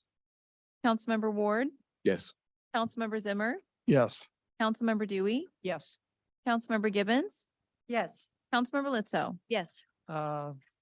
Bill passes. We go to new business resolution 66, 2023. Mayor and Council, this is a resolution approving the final site plan for a mixed-use development in the B2 zoning district located on the property known as 300 North Kirkwood Road, subject to certain conditions. Is there a motion for Move approval? approval. We got a motion. Is there a second? Second. We got a motion and a second. Any questions or comments? I'll go down. Let me see hands and I'll go in order of. Right, so then we'll go straight to Councilmember Gibbons. I'd like to offer an amendment.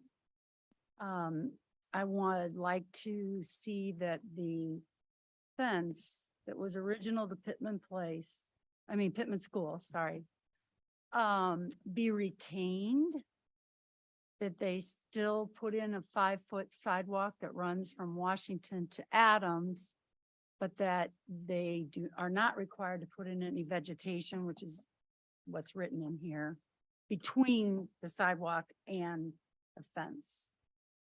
All right. And that the applicant would be responsible for maintaining that original fence that went with the original property. All right. So before I ask for a second, what do you want to change? I mean, Take out the vegetation. well, I mean, no, what, I mean, Oh. like, what do you want to Oh, change? section. Yeah. Section under recommendations, number 2.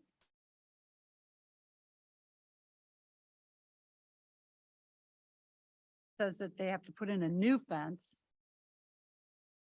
Liz, could you restate that to include maintenance of the Well, wall, retention of the wall? Yeah, let's hold, I think we're gonna need more than just this before we have any motions. So, before we do it, can we ask Jonathan to come up? Do you want to make any comments on this? And then if we need to, we can bring someone from the applicant up too. So yeah, there's a number of different provisions. So of section 1, subsection, let's see, 3 talks about the modification that is granted with specific landscaping and a 5-foot sidewalk. And I think part of this is the grading consideration. I was asking the applicant, I don't know that we know that a 5-foot sidewalk can be installed and the wall preserved. So I think that's some of the concern, because there's grading there, that the sidewalk has to be certain grade. And if they start to try to preserve something that's adjacent to it. So I do have practical concerns. I don't know that this can all be accommodated, and I don't think it's been reviewed from an engineering standpoint to do that. In preserving the walls, staff would also have questions about how long are they preserving it? The wall is in some disrepair. It will eventually have to be replaced. Once they replace it, they're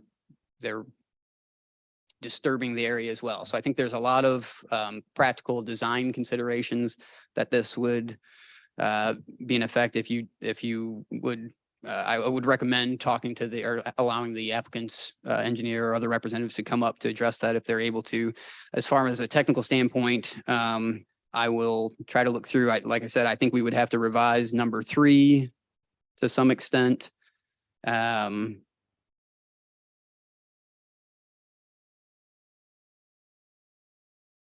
And then probably add a new condition that a revised site plan be submitted prior to issuance of permits to reflect the preservation of the wall and fence. And maintenance, I think what I heard, and maintaining and still providing the 5-foot sidewalk, right? All right. So Before we go there, let me ask Council Member Gibbons. So, just a lay person's terms, what are you trying to achieve? Again, just so I can understand. Protecting the 8 trees that are on the condo property right next to this fence. And I've gone up there and looked at them, and they are right there. All right. And you want the existing retaining wall retained? Yeah, So to because I take- think if you take that out, you're gonna disturb those trees. Okay, so again, is it just in terms of this, we can talk about the trees, is it just simply keeping the existing retaining wall is the desire I understand the intent. In order to protect the trees. Okay, Yep. so that's simply it, keeping the retaining wall. Yes. Okay. All right, now with that, why don't, can I have a motion to suspend Robert's Rules of Orders, and we can bring up someone from the applicant?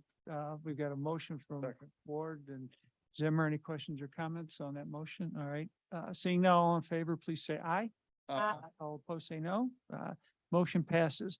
Would someone from the applicant's team like to come up? It looks like it's George Stock.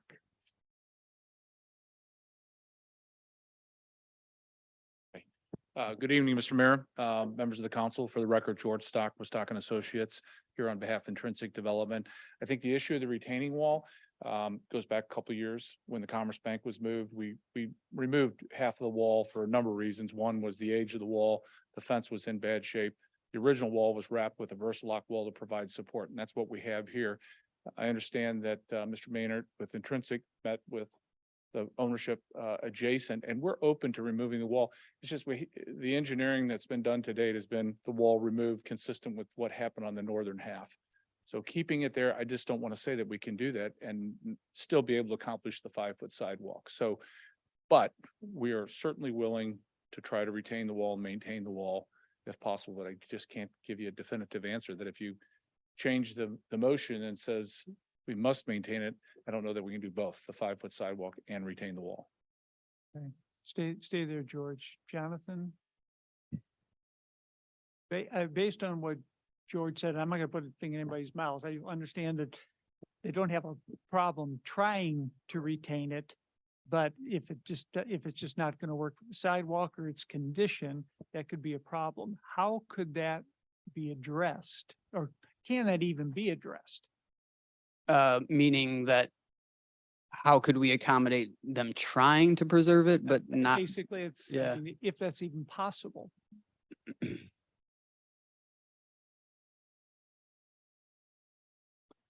Um, George? go yeah, ahead. go ahead. I think we just need the flexibility in the ordinance. That's- I mean, we're on record saying we're gonna try to preserve the wall. The ownership met with the ownership and they've agreed to Right. do that. It's just, after the final site plan, we do the final site improvement plans, which are all the details in the cross sections. And at that point, we'll be able to determine between the sidewalk and the wall, even if there's any green space left, you know. So it's just a matter of engineering both the horizontal and the vertical alignment of that sidewalk relative to that wall. And it just, you know, final site plan is final site plan for the purpose of consistency with the ordinance, but then there's the site improvement plans that we need to execute. And that's why I was just asking if there's anything. There, I don't know if you have anything to add to that or not. I'm just trying to figure out, is there a way to do that? But it's sounding to me like it would be more, you have no problem keeping it and you'll Right. try, but there's just no way to put in here that if it doesn't work, that, Right, you need to be able to continue. we need to, from this meeting, do not that we don't have a final site plan, final engineering of that site plan. And submit that for permit, review improvement plans. And we will address it. It's just, we need to spend a little bit of time on this issue. So I think if you mandate it, we may be back saying we can't do it. And so I think if there's just flexibility to look at both options, that's what we'll do. I mean, we have no incentive to damage those trees. I mean, we want to preserve the trees as much as possible. Even leaving the wall, I don't want to say that the trees aren't going to sustain some damage. I mean, there's going to be removal of pavement and grade very close, immediately to the wall. So the roots are probably underneath the wall, underneath where we're working as well. So you're going to have equipment driving over those, whether the wall is there or not, simply because those under roots are across the property onto our property as well, I presume. Donna, let me ask a question another way. What if the plans show for the removal of the retaining wall? What if they get into it and find out, oh, we can keep the wall and still meet every other condition? Is that a problem? If they can meet all the other conditions, let me see, there is, I think it was section 3, sorry. It talks about the installation of a new suburban Friday to provide a 5-foot wide sidewalk and an 8-foot high black vinyl coated chain link fence. So the existing fence, I don't think it's technically vinyl coated, but it is a black chain link fence. I think if the goal is to convey that the council would like them to try to preserve it, the best thing I can come up with right now is to add a condition that says the applicant shall attempt to preserve the existing retaining wall and fence along the eastern property line. And it does conflict a little bit, and it's just an attempt, right? So if they, just in full disclosure, if they come to staff and say, we looked at it, we can't do it, we check the box, right? There's no way to gauge how sincerely you attempt, right? And that's nothing against the development team or anything, so, but I think Mr. Stock is correct there. We require there's a tree preservation plan that's provided with this, right? And it shows the trees on the adjacent property and that they're going to require tree preservation fence, and it's signed by an arborist. Our forester will go out, our arborist will go out and inspect the fence when it's there and know what techniques they're using in that work area to give every ability for those trees to be preserved. And it may even be, we haven't, like Mr. Stock mentioned, that we haven't gotten the improvement plan level details, but it could be that the machinery allowed in these areas is limited, right, to hand equipment or something in these critical areas. So all that is to be yet determined, and it's the tree preservation plan shows that they will make efforts to preserve the trees. So again, I think he's correct that the wall, there's still going to be activity around in the area, construction activity. Anyway, it's in the current proposal that they will be preserving the trees, whether the wall is removed or not. I mean, they even provide an escrow money guarantee, financial guarantee with some monetary value for preserved trees, right? So there are precautions that we take. Again, I will say that whether they preserve it now, and I don't know, because again, what the plan would be, but for staff thinking about 5 years down the road, it's if it's mandatory, it's required that this be preserved. You can't really require something be preserved in perpetuity, right? And that's what we have with these ordinances. It's at some point, it's going to have to be replaced. So I have some concern on that as well. All right. Thank you, Jonathan. Thank you, George. Or do you have more questions? Well, just that the vegetation, that we take that requirement out of there. Between the, right. Yeah.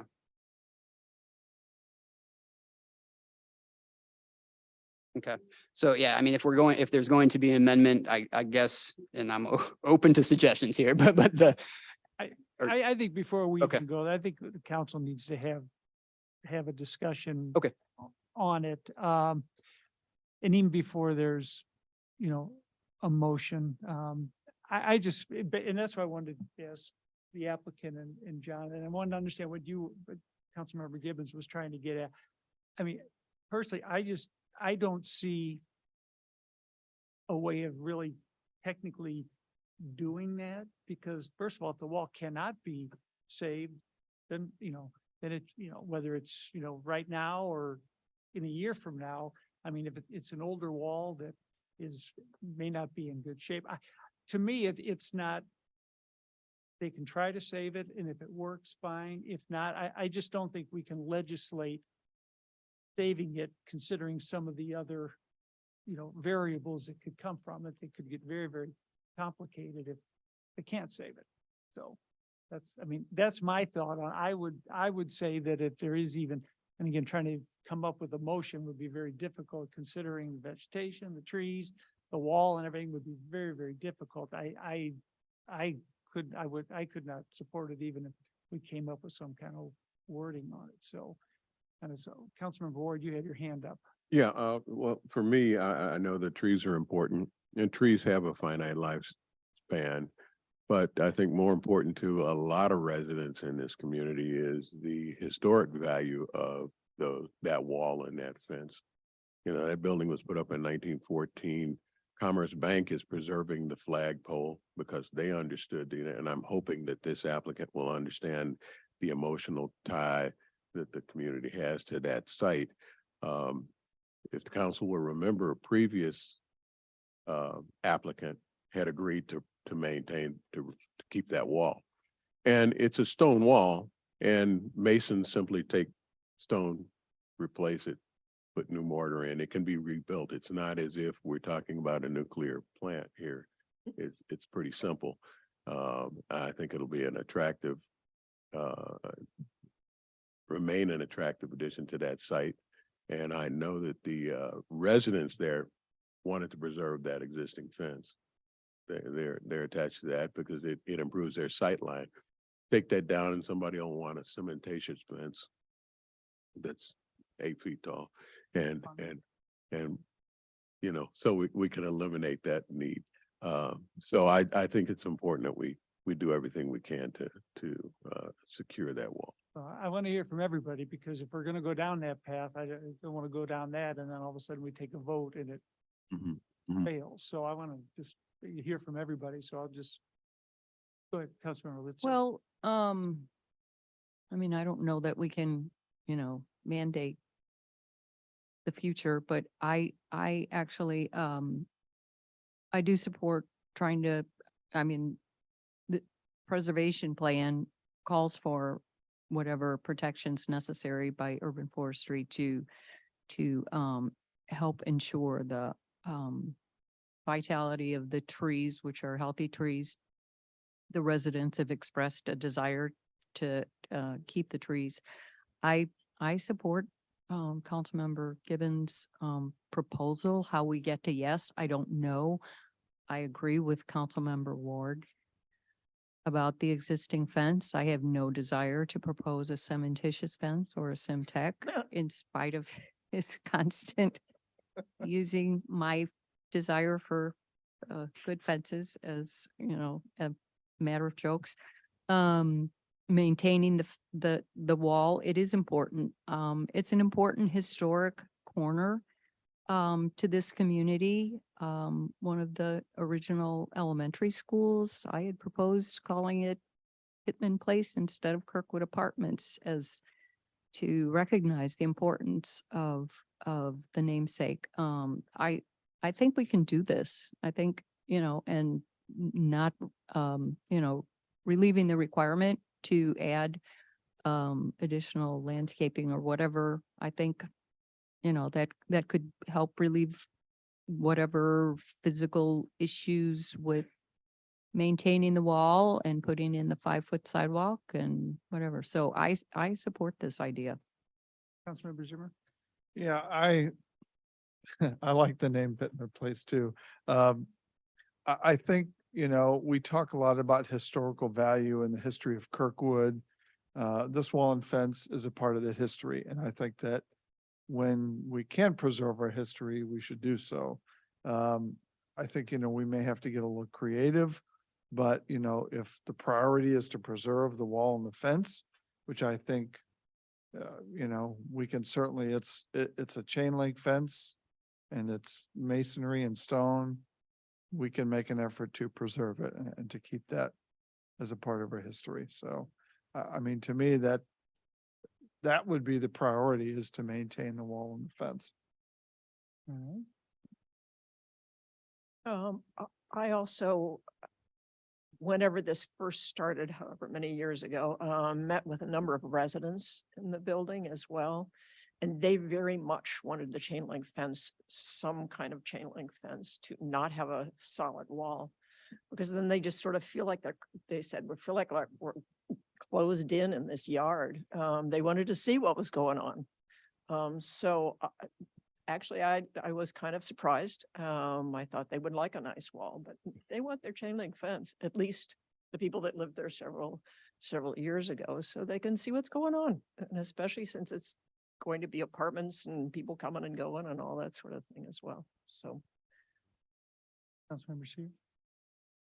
Yeah, I don't want to make this at all trite. I know people will have emotional history and all that involved in it, but it's also, I don't want to see the tail wagging the dog on the issue either. The important thing is the fine development at that location. And if we're satisfied with that, this is a piece of it. I would support the kind of compromise, because I want all the things that everybody has expressed they want here. I want the preservation of the wall. I want the trees to be saved, all of that. I want the neighbors to have their chain link fence. I want all that. Problem I'm having is at this late date, we're about approaching this stage of our vote to say, now there's this thing we don't even know if you can accomplish that we want to mandate. That's the part that's bugging me. So I would support a compromise like had been suggested, that if we say somehow they make their best effort, and if we want to back that up, because we don't freely just trust everybody to do all their developments. Probably this place, I'm not speaking about this one, but we maybe can put some kind of verification in there that there's an engineer's report or something that says it fails, that it can't be preserved or something like that. But otherwise, they make their best effort, and if it can't be saved, things can move forward. I might ask Sarah to chime in here. We have to remember, we approved the preliminary plan in October. So this plan went through staff, P&Z, and is consistent with that. I think what Bob is getting at, changing conditions such as that at this late date probably may not be the best idea. I've not talked to you. Is that, Yeah, I mean, actually spoke with John about this too, but as long as the final site plan is in conformity with the preliminary site plan, the law says, or the ordinance says that it must be approved. So, that's kind of the issue, the legal issue at here today. and I think, and that's what Bob was Trying to getting get at at, too. right. I mean, if something like that had been put, I think in the preliminary development plan, at least it could have been for the last, whatever, was that October, 6 months, 8, whatever that's been, looked into it. I know that was the desire, and I still think it can be looked at and achieved, but at this late stage, I don't think we can put a condition like that in the final site plan approval. I think that that's just not, for different reasons, including this, a good thing to do. I think we take, George at his word, and no reason to doubt you that, you will do what you can to do it, but to mandate it, I don't think we can do that. Yes, sir. It wouldn't be arbitrary. So we would work with staff, and if it's not, and again, we'll go the direction of try to preserve it. That was the discussion. If it's not, we'll demonstrate engineering wise why it's not. One's the horizontal, the other's the vertical, and that's what I just don't know enough about the vertical once trying to leave the wall and how that works with the grades that we're setting on our site and our drive from south to north. So it's an engineering issue, and we'll work with staff. So Mayor, what it really exists there now are two walls. So the original wall, and then they placed one in front of the original wall. But understood, yeah. Yeah, I mean, I don't see any, a lot of times we'll talk about these things and we'll hear a lot of resistance from, builder, developer, homeowner that, oh, we don't want to do this. I think they're open to doing it, and it doesn't hurt them to do that. I mean, it's not like it's gonna, cost tons of money and change the entire plan.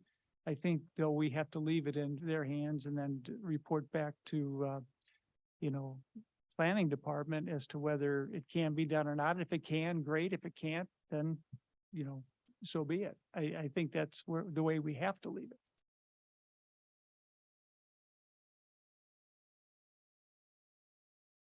Any other, questions or comments on that? Character counts. That's all. That's my only comment.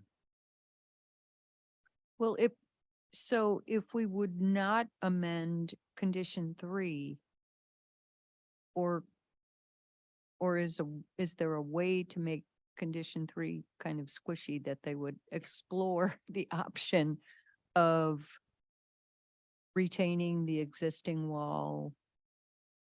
The I mean, existing I fence? don't think the applicant, not that it's up to Or- the applicant, put a sense in there, that they shall attempt to save the wall and shall report findings to the, Director of Planning and Development. I think, Not have to put in the vegetation. Well, if it's non-binding, it's probably not worth the time. Why bother? I mean, I think, that's kind of, I think it's clear that at least the majority of the council supports the idea of retaining the wall and any effort that we can make to do that. yeah, I have no problem retaining the wall either. And Bob probably doesn't either. It's just a matter of, at this point, with the final versus preliminary and how it can be done without engineering having been done on it. I think you're right. We just, are gonna have to, basically rely on them to try to do it. And they seem open to it. It's not like it's a hardship for them. I just That hate to answered find my out that question Bob about- is anti-wall. Yeah. About I'm sorry. if we leave number 3 intact without amending it,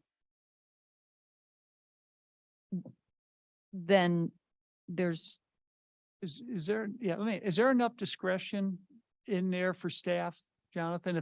If George comes back and says, yeah, we can retain the wall, is there enough discretion for staff to make any other changes on the vegetation or anything? Well, I mean, as long as they can still provide the 5-foot sidewalk, an 8-foot high chain link, and it does say black vinyl coated chain link fence, with low lying vegetation to be planted between. I mean, this is a sticking. It could be, if they come back and say, we can get the 5-foot sidewalk, but it's going to be right up to the existing retaining wall and no vegetation whatsoever, staff couldn't approve it. That's right. And remember, I don't want to, but this 5-foot sidewalk was what the city made Commerce do and the city made them do. Without this sidewalk, they would have had a buffer of landscape of trees. We're granting this approval that was already granted, gives them a modification so they don't have to plant the trees or do the site-proof fence because the neighbors wanted the chain link fence. Commerce Bank to the north has already done that. They have a brand new chain link fence that stops at this property line. So if this, I can also not attest to any aesthetic quality of how that transition is going to happen. If this site now preserves the existing wall and the new one, it's, please don't come to me when it looks goofy. So that's all I can say. I'll bring you a basket of persimmons from. I think with this, we need to leave it as is, and if they can retain the wall and meet all the other provisions, then it's fine. If it can't, then it can't. Well, they can't with the provision of having to have vegetation. Well, I think it's. We don't know that yet. Yeah, I mean, we don't know the that, guess but- is that they can't, I mean, that's what has to be worked out, right? There's no way. I mean, I've walked it. We Yeah. want the 5-foot right. sidewalk. That is Right. a non-negotiable. Yeah. But whether it's got vegetation on it, who cares? Understood, but that's what's in final site plan. I mean, that's was in the site plan that we've approved. I mean, it's just, we just cannot say, oh, well, we like this and we don't like that, and we'll take that out. Legally, we can't do that. Then It's right here. it can't be done. I mean, I've walked it. There's no way. And It that can be may, done without the vegetation. If there's no leeway on the final site, our approval of the final site plan, that nothing could be tweaked, then if, it sort of makes this Why whole even do it? process. if it's consistent, no, It that's just has there. to be consistent with the Consistent. preliminary site plan. As long as it's consistent with the preliminary site plan, that it must be approved. Well, The I would purpose- argue that what Councilmember Gibbons is proposing is consistent. It's what she's proposing really right now that seems to be the sticking point is that if the vegetation has to go to make this work, what she's proposed, which is very much consistent, then the vegetation could go. Look, Mayor, may I? Oh, I'm sorry, Councilmember Suzie, I was reading something. If we, first of all, there is purpose to this end of the process because we are, as you said, making sure that it's consistent with the prior plan. If they came back with a final that deviates, we would say, no, you've changed the operation. But in fact, they're consistent with it. So that's why we have less or no discretion really. But I go back, I sense and I feel, I mean, when I say I sense it, it's not mean that I'm picking up on it. I mean, I feel it too, that there's a reason to encourage these changes. But I don't think we can, I would not support making them mandatory, going back to what I said before. How about if we just add the line that says they will endeavor to do it, whatever language is appropriate there. And that if it's possible, then they can be relieved of the obligation for the vegetation.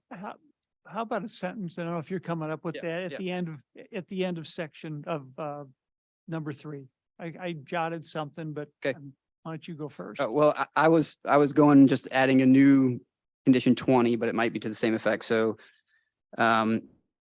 the applicant shall attempt to preserve the existing retaining wall and fence along the eastern property line. If preservation is possible, the low-lying vegetation in condition 3 may be omitted. I did say Like that. that. It's basically retaining walls retain, the requirement of vegetation will be eliminated. So Perfect.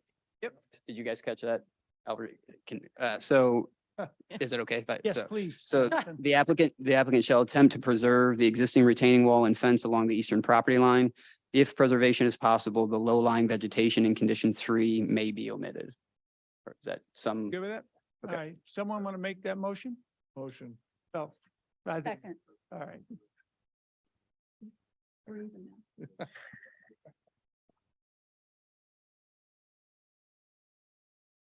Sorry, that's a good, okay. If we're amending it, can I? Oh, add more? Well, it's, he, Is it consistent? yeah, Mr. Fisher brought up a good point about the vinyl coated, because I kept hesitating on that. So the existing fence is not. So if preservation is possible, the low-lying vegetation in condition 3 and the vinyl coated requirement. So the low-lying vegetation and vinyl coated requirement in condition 3 may be omitted. Is that okay? Epoxy coated. generally is what it is. So will you, will you? Probably just paint it, yeah. Fence motion? Yes, Will I'll you amend amend your my- second for that? Yep. Okay, all right. Great. So Lori, do you have that or? Well, I'll need to get it from Jonathan tomorrow. Okay, but we understand. It's too Okay, much for me to try to write Okay, right now. all right. So So Jonathan, you that's- send that to me tomorrow. think that- Thank you. that hits everyone's for the most part. All right, so we have a motion on the floor. Any questions or comments on the motion? All right, then all in favor of the motion, please say aye. Aye. All opposed, say no. All right, motion passes. Okay. Any other questions or comments on the resolution? Really? No, I'm Well, kidding. Liz, I'm kidding. You know that.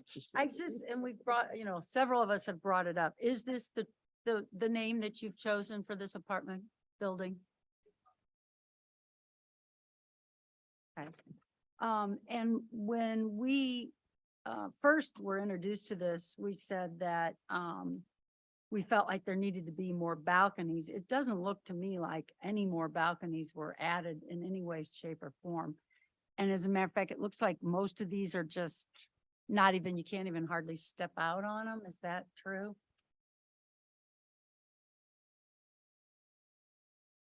I mean, you might be able to step out, but that's about it. Yeah. So that comment may have been made. It certainly was not a consensus or condition on it. And I'll remind you, the architecture is reviewed by the Architecture Review Board. They've already gone through that whole process. And the elevations that they have are approved by the Architecture Review Board. So they're, What do the balconies look like then? are we still in suspended Robert's Rules of Order? Can he come? Okay. And again, keeping in mind that balconies and things like that are not I'm not just even, no, asking. I'm saying, I want everyone to understand that. So we're going a little bit out, but we've already suspended Robert's Good evening, rules. so- Mayor and Council. Eric Miller with PW Architects in Columbia, Missouri. To answer your question, there's a variation. So some we have what might be referred to as Juliet style balconies where you can open your door and just step out. Okay, you don't have much of any place to place furniture or anything else. We have other balconies that are rather large as well. And I think some of those larger ones are on the Kirkwood Road side. But I don't know if that fully answers your question. In I terms of just, what we have. this is a really prominent corner. We talked earlier tonight about how down by the K-Pac, but I think this is even more prominent. Thousands of people coming and going in and out of Kirkwood every day. I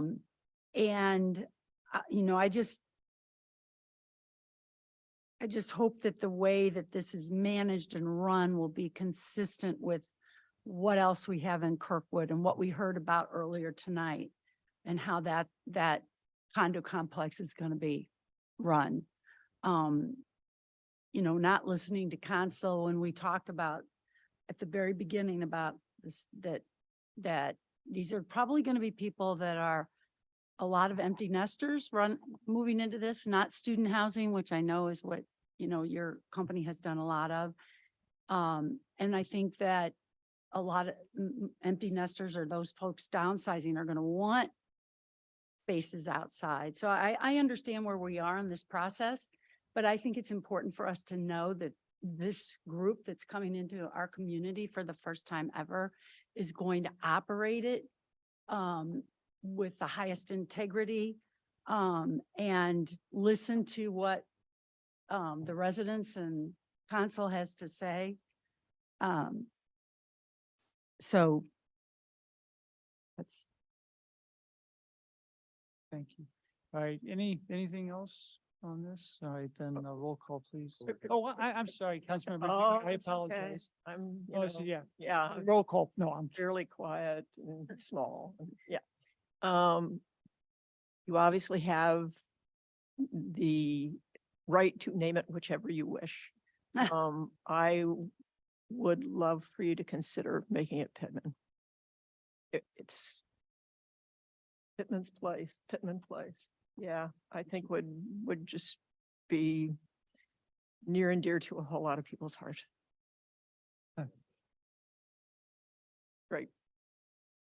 Thank you. all right. Anything else? All right, roll call, please. Mayor Griffin. Yes. Councilmember Sears, Yes. Councilmember Ward, Yes. Councilmember Zimmer, Yes. Councilmember Dewey, Yes. Councilmember Gibbons, Yes. Councilmember Lizzo. Yes. Resolution passes. Now that that has passed, I'm doing something I don't normally do. I know Councilmember Gibbons has some frustrations, and I'm going to give you a chance, since it's already passed, to express those if you would like to the applicant. Well, I know that Rich reached out to them really early on in this process, and they finally met with him today. I reached out to them. They just have not responded in a business-like way. And that's why I said what I said earlier, is that, this is not student housing. This is going to be an important piece of property in Kirkwood. And a lot of Kirkwood residents are downsizing left and right now, and they're looking, and I've had people tell me that they feel like this is the place for them. And I was so excited to tell them about my conversation with Jack Cardetti from Intrinsic. Well, it turns out Jack Cardetti is just a contracted person. He is not an employee of Intrinsic. But yet he came out and spoke for them and didn't follow through on anything that he said. So I hope that you all follow through. I hope that the residents that move in here get good response. My understanding is that in Columbia, at Brookside, people don't get responded to for months and months. So I just, please don't do that in Kirkwood. All right, very good. All right. Thank you. All right, we'll move on. Resolution 67, 2023. Mayor and Council, this is a resolution accepting the bid of Elliott Equipment in the amount of $311,200 pursuant to Sourcewell Cooperative Contract for the purchase of a side loader sanitation truck for the sanitation department, and authorizing and directing the Director of Procurement to issue a purchase order. Is there a motion for approval? So moved. We've got a motion and a second. Any questions or comments? Councilmember Gibbons? I just wondered, are we still in that pipeline of things taking forever, and how long is it going to take to get this and that kind of thing? Well, procurement and sourcing are still an issue, post-pandemic. But I think there are some positive signs. But yes, it's going to take a good 6 months to a year to get this truck delivered.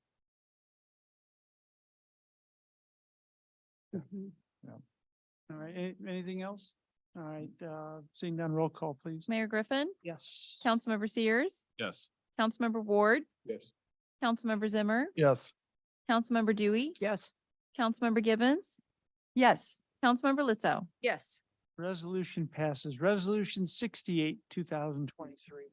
Mayor and Council, this is a resolution accepting the single source proposal of Doppler Incorporated in the amount of $71,820 annually for incident response management services for the electric department for an initial term of 12 months with the option to renew for up to 3 additional 12-month terms, pending budgetary approval, and authorizing and directing the mayor to enter into a contract. Is there a motion for approval? Is there a second? Second. All right, a motion is second. Questions or comments? Councilmember Ward? I think it would be appropriate to have Mr. Petty come up and explain to the community the benefits of this contract. You okay with Yeah, that? Russ? absolutely. We have Yeah. Mark here. Absolutely. Thank you. Again, Mark Petty, Director, Kirkwood Electric. I wanted to talk a little bit about not only the phone call answering process, but also an incident that happened Friday, prior to Memorial Day weekend. And what this signified was that we had a couple of things. Anytime you have had an incident that's out on the grid that could affect a large amount of customers during the day, right? The volume of calls that you might get at the office could be significant and couldn't be handled by one or two people. So this change in the way we want to answer calls during the day is precisely what we're requesting for the new service. This will add a bank of phone call operators during the day to be able to answer phone calls if we have outages or other issues that are of a significant amount of volume. And we've had that success in the evening with this service. And so what you see is an expansion of that coverage 24/7 versus after 4:30. And again, we had put in for this actually prior to the Memorial Day weekend issues. But I think that, similar to what you see with other utilities, this is a best practice is going to make a lot of sense for us and help us out in terms of people being able to get information when they call during an outage. And the second part of that goes along with the changes that we've been making on our outage management system, or the MAP, the public facing map that shows where the outages are and gives us the ability to present messages on outage status recovery. We had this particular incident occur that was outside of our service territory on the grid. The logic associated with our system currently could not detect a device within our system that was the cause of the outage. So it continued to do searching, and we had to do manual override in order to change the system and make the map appear about 15 minutes into the incident. And then we were able to restore power at about 25 minutes after the incident. The new outage management system that we have already asked for approval for, received approval, and are now in the process of implementing will correct that problem. Our implementation date's about 30 days away, 30 to 60 days away after we make some modifications on our system. So I basically wanted to let everybody know what we've been doing to be able to handle these kinds of things. We've had some action steps that we've had approval for. We wanted to make this next step so that we could do additional things. And we definitely see that the system's going to be able to be better, and we'll be able to address these kinds of things in the future. Good part about it is the outage wasn't even our fault and wasn't even on our system.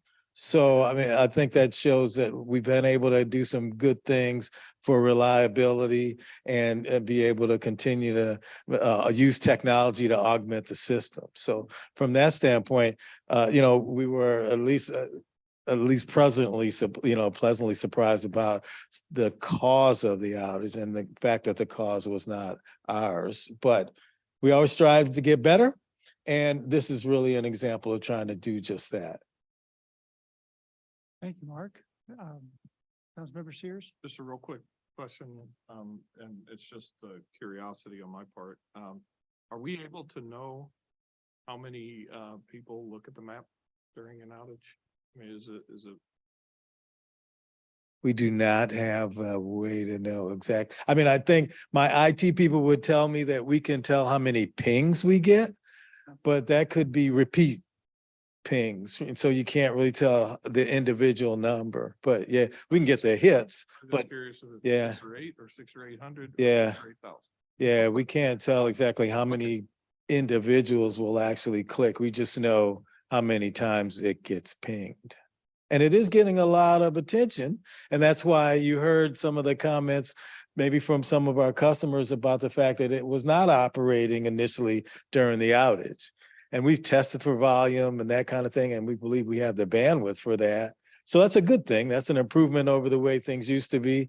We don't get the same amount of calls at dispatch that we would typically get, but this particular incident we did because the map did not operate initially, and took about 15 minutes to operate. Thank you. Councilmember Gibbons? So humans answer these calls? Yes, up to 6. Right now, I mean, again, this was a 2,300 customer issue, 2,300.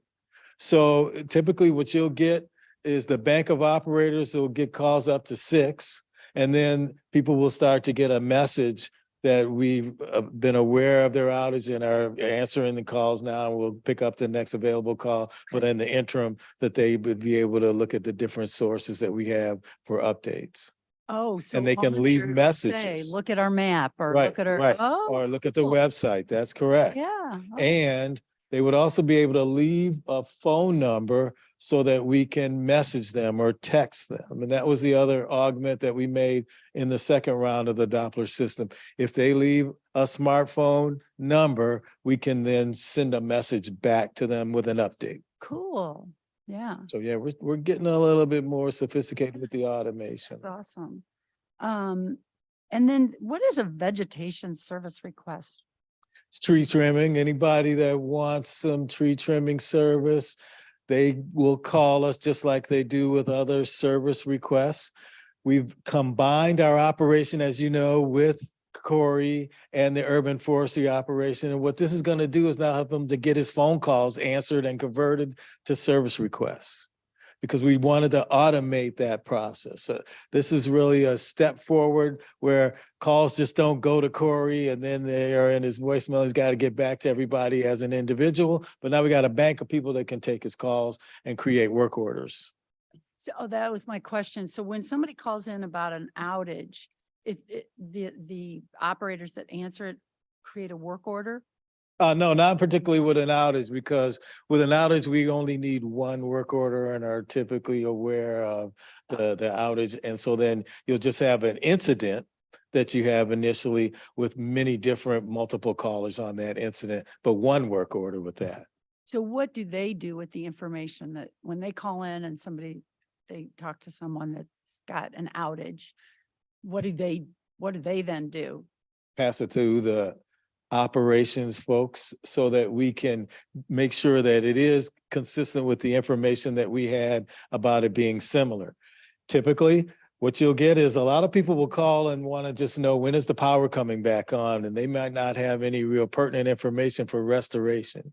So we'll have those and we'll log those and we'll keep that information. But there may be others that will say, I heard a boom, I heard a fuse go off, I saw a flash, I saw a tree go down. That's the kind of stuff we get passed on directly to our operations staff and dispatch with that. So those folks that are answering the phone at that bank, they're disseminating that information, some of which they're logging, some they're getting back to us and the operational staff for troubleshooting. Okay. Anything else? Councilmember Zimmer? Yeah, I just want to say thank you all. I had multiple residents contact me directly. And since I'm not an electrician, I called and I did get a live person reported that the map was not updated. And, you know, the things that you've talked about that are going to make these improvements should hopefully alleviate the issues that, you know, came to my light on Friday. So thank you for your diligence and your responsiveness. Much appreciated. Thank you. Thank you. A good team. We have a bunch of folks that are not only abreast of the distribution system, but also the technology. And that's why we were able to do a workaround and kind of get in there and do some things. And they're the same folks that are part of our system development now moving forward. And we're institutionalizing a lot of that knowledge. And I would say this, I mean, you know, again, I stand here today and we got a guy, Dave Valentine, 35-year guy. Last days will be next week. An integral guy on the team, you know, and I've been fortunate to be able to have somebody like that. You know, we look at Rick McKinley, another person who announced this week that over 35 years. Next week will be his last week. And you know about Patty, who'd been in our office for over 15 years, another skilled person, great on the phone. People are very familiar with her and her personality and patience. This is what Team Kirkwood is about. Jimmy Bantel, 40-year guy. And I think his last days will be in July. I mean, we have an experienced staff. They've been dedicated to doing public service and really having that attitude about the customer service first with Kirkwood. They implement that in not only the way I answer the phone, but also the technology and the way we intend to respond. We think that you know, we got to do the right thing to give Kirkwoodians the proper service, our highest level of service, maybe a level of service that you don't get in other places. And that's why we've strived to be aggressive to do these kinds of things. And, you know, I can't say enough about the folks that I work with on my team and, you know, the gratitude that I have for the folks that have been putting in all those years of service, you know, and they've set the table for what we think is going to be some other things that we'll be able to continue to do moving forward, because that attitude about the customer is the part that you don't necessarily see in the technology, but you see in the people. Thank you, Mark. Mayor, if I could, Mark, a quick question. Am I correct in thinking regardless of whether the map is updated or not, the smart meter knows that your power is out, which tells you guys that the power is out? That's right. So they don't have to, you know. We have an internal system that automatically gives us that information on the meter side. But what we've been trying to do is publicly post it so the customers know what we know in the office. And that helps them to be a little bit more calmer about what they feel or what they see, in the sense that they know we know about their outage and they know that we're working on this solution. Again, this particular incident started out 2,300 affected initially, and then it got down to 300 in the first 5 minutes and then the 300 for the other 20. So we knew where we were going with what we had to do, but we needed to tell everybody. That's the attitude that we continue to have. The more information we can get to our customers, the better, so that they are aware of what's going on and they know that we know that we're out there trying to get them fixed. Yeah, I just want them to be comfortable and not have to call Mark. Well, the problem was, Wallace, is that when they checked the map, there wasn't anything there because it wasn't updated, because again, the outage didn't start in Kirkwood. That's correct. The public facing portion of the map That's- did not show that's the the issue. outage. The Yeah, internal but my portion point did. is, And compared so, to what yeah, the map is showing you, you should trust that they know your power is out at your home. If your power is out, you guys know it. Government. yeah, we would love them to trust us on it. So we want to verify that with the display. Yeah. That's right. Thanks, Mark. Well, thank you, Mark. Thank you. Thank you. Right. Thanks. We'll have roll call then, please. Mayor Griffin. Yes. Councilmember Sears, Yes. Councilmember Ward, Yes. Councilmember Zimmer, Yes. Councilmember Dewey, Yes. Councilmember Gibbons, Yes. Councilmember Lizzo. Yes. Resolution passes. Resolution 69, 2023. Mayor and Council, this is a resolution accepting the bid of reliable tree care at the rates provided in the memo, copy of which attached here too and incorporated by reference herein. Amount not to exceed budgeted funds annually for tree pruning and maintenance for the Forestry Division for an initial term of 12 months with the option to renew for up to 4 additional 12-month terms, pending budgetary approval, and authorizing and directing the mayor to enter into a contract. The motion for approval? So moved. Second. Motion is second. Questions or comments? Councilmember Ward? Yeah, I had spoken to Mr. Hawes earlier today because I was hopeful that we could maybe consider merging this contract with our right tree service that does all of it. And I have since learned that that's not a good plan. But when I look at creeping in cost increases over the years, you know, we've got nearly 1,000 trees that 50 trees is planted, and many of those are in public right of ways. So the demand for trimming is going to increase as those trees mature. My thought is, how do we find the least expensive way to get that done? And I don't think we should wait to get there. I think we should start investigating that today so that we're ready tomorrow. Anything else on this? Seeing none, roll call, please. Mayor Griffin, Yes. Councilmember Sears, Yes. Councilmember Ward, Yes. Councilmember Zimmer, Yes. Councilmember Dewey, Yes.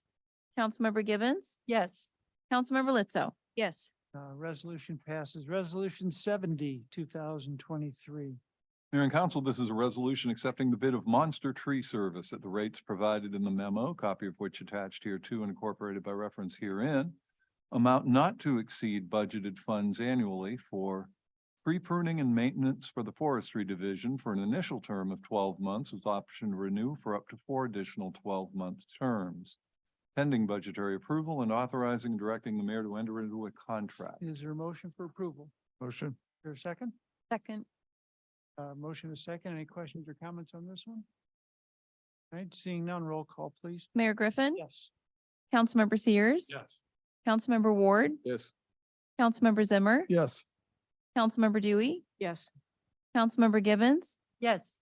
Councilmember Lizzo. Yes. Resolution passes. Resolution 71, 2023. Mayor and council, this is a resolution authorizing the city of Kirkwood to provide insurance coverage for liability and workers' compensation at an annual cost of $756,230 effective June 1, 2023 through May 31, 2024. Is there a motion for Move approval? approval. Is there a second? Second. All right, we got a motion and a second. Any questions or comments? All right, seeing none, roll call, please. Mayor Griffin, Yes. Councilmember Sears, Yes. Councilmember Ward, Yes. Councilmember Zimmer, Yes. Councilmember Dewey, Yes. Councilmember Gibbons, Yes. Councilmember Lizzo. Yes. Resolution passes. Move on to city council reports. Anyone have anything? Councilmember Gibbons. Just that Meacham Park is having their annual parade this Saturday at 11 a.m. The mayor's going to speak, so everybody come hear the mayor speak. It's a short parade. Really? Nothing new. Nice. And then just a reminder that I need everybody's T-shirt size for the green tree. Yes. Ask that publicly? That's Uh-huh. terrible. You don't have to tell me. gosh, He doesn't that's want to know right embarrassing. now. Nancy. So I would like to congratulate the Kirkwood High School boys lacrosse team and Coach Luckett, who last Friday beat Ladue in the Class 1 Missouri Scholastic Lacrosse Association State Championship competition at Lindenwood. Bravo. Yeah, a quick comment on that. I know we've had a couple state championships and some people have asked to have it added to signs and all that. We did that, gosh, that was 7, 8 years ago, I guess, when both Kirkwood and Vianney won it. And that was really an effort because we had it Yes. on MoDOT. It's a MoDOT. Yeah, I mean, it's takes not an forever. easy, it's just not an easy thing where you can add 2016 Kirkwood No. football, 2006 Vianney Can't just football. get out the So spray it's paint. just one of those things, it's just not a practical thing and you feel bad, but it's just something that's just not practical to do. So people have said, well, why don't they put that on the sign? There's really a reason for that. So anything else, Councilmember Zimmer? Yes. Yes, week ago, Tuesday on the 24th, I attended the Lutheran Church Missouri Synod International Center 40th anniversary celebration. So they've been in that building 40 years. And then Memorial Day, we had a very nice service right here at City Hall. Thanks to those that have sacrificed for our country. Thank you. Anything else on this side? Okay. Oh, I'm sorry. Well, I just thought of something. I had an alderman from Bridgeton attend the concert at K-PAC and he specifically texted me and said, bravo on the concert. K-PAC is wonderful. So I wanted to a shout out to that as well and the Air Force Band and all of that. Thank you. All right, let's see, Chief Administrative Officer report. Yes, Mayor and Council. First of all, the city received a temporary outdoor promotional variance application from Hot Box Cookies, 320 South Kirkwood Road, to hold a summer bash on Saturday, June 3rd from 11 a.m. to 3 p.m. This request needs city council approval by voice vote. Is there a motion to approve? So moved. All right, I've got a motion and a second. Any questions or comments? This sounds like a fun event. I hope it is successful for them. There be lots of cookies. Will there be lots of cookies? I would assume so. At Hot Box Cookies, Okay, I would assume so. Right. All right, all in favor of the motion, please say aye. Aye. All opposed, say no. Motion passes. Also, the city received an application for a liquor license from Kirkwood Masonic Lodge, 211 North Harrison, for the Route 66 Festival on June 10th, 2023, The request needs city council approval by voice vote. Is there a motion to approve? So moved. All right, we got a motion and a second. Any questions or comments? All right, seeing none, all in favor, please say aye. Aye. All opposed, say no. Motion passes. And I'd also like to just say with the Air Force Band, I've got to commend the KPAC staff. The setup that they set up for that. It was the largest black box setup we've ever done out there. It accommodated 275 people, I believe, in the That's black amazing. box and the event center. So Yeah. basically the doors that separate the two were opened and the risers went all the way back to the glass. Oh, wow. Wow. It's a huge setup that worked very well and bodes well for the future for future type events that we can do there while the main stage is occupied. And I do want to say I did receive a pseudo suggestion from someone that said, well, why didn't you have it in the main stage? Well, the only time the Air Force Band was available on Memorial Day weekend was exact same time that Stages was setting up their set, and we just did not have it available. We did what we could to accommodate the Air Force Band. It was a free concert, and I think it went off well. Good, very good. Thank you. Mhm. City Attorney report. Nothing to report, Mayor. All right. City Clerk report. I have nothing to report. What? Don't get used to it. That's crazy. You always have something. Just wait, we reported enough already. Oh, I'm sorry, I did. I just had one more thing before we forget. Celebrated 170 years of Kirkwood on Kirkwood Day. Thank you for that reminder. We're old. 1853. 1853, that's right. Right, okay. Next meeting of the city council will be 7 PM, Thursday, June 15th. This meeting is adjourned.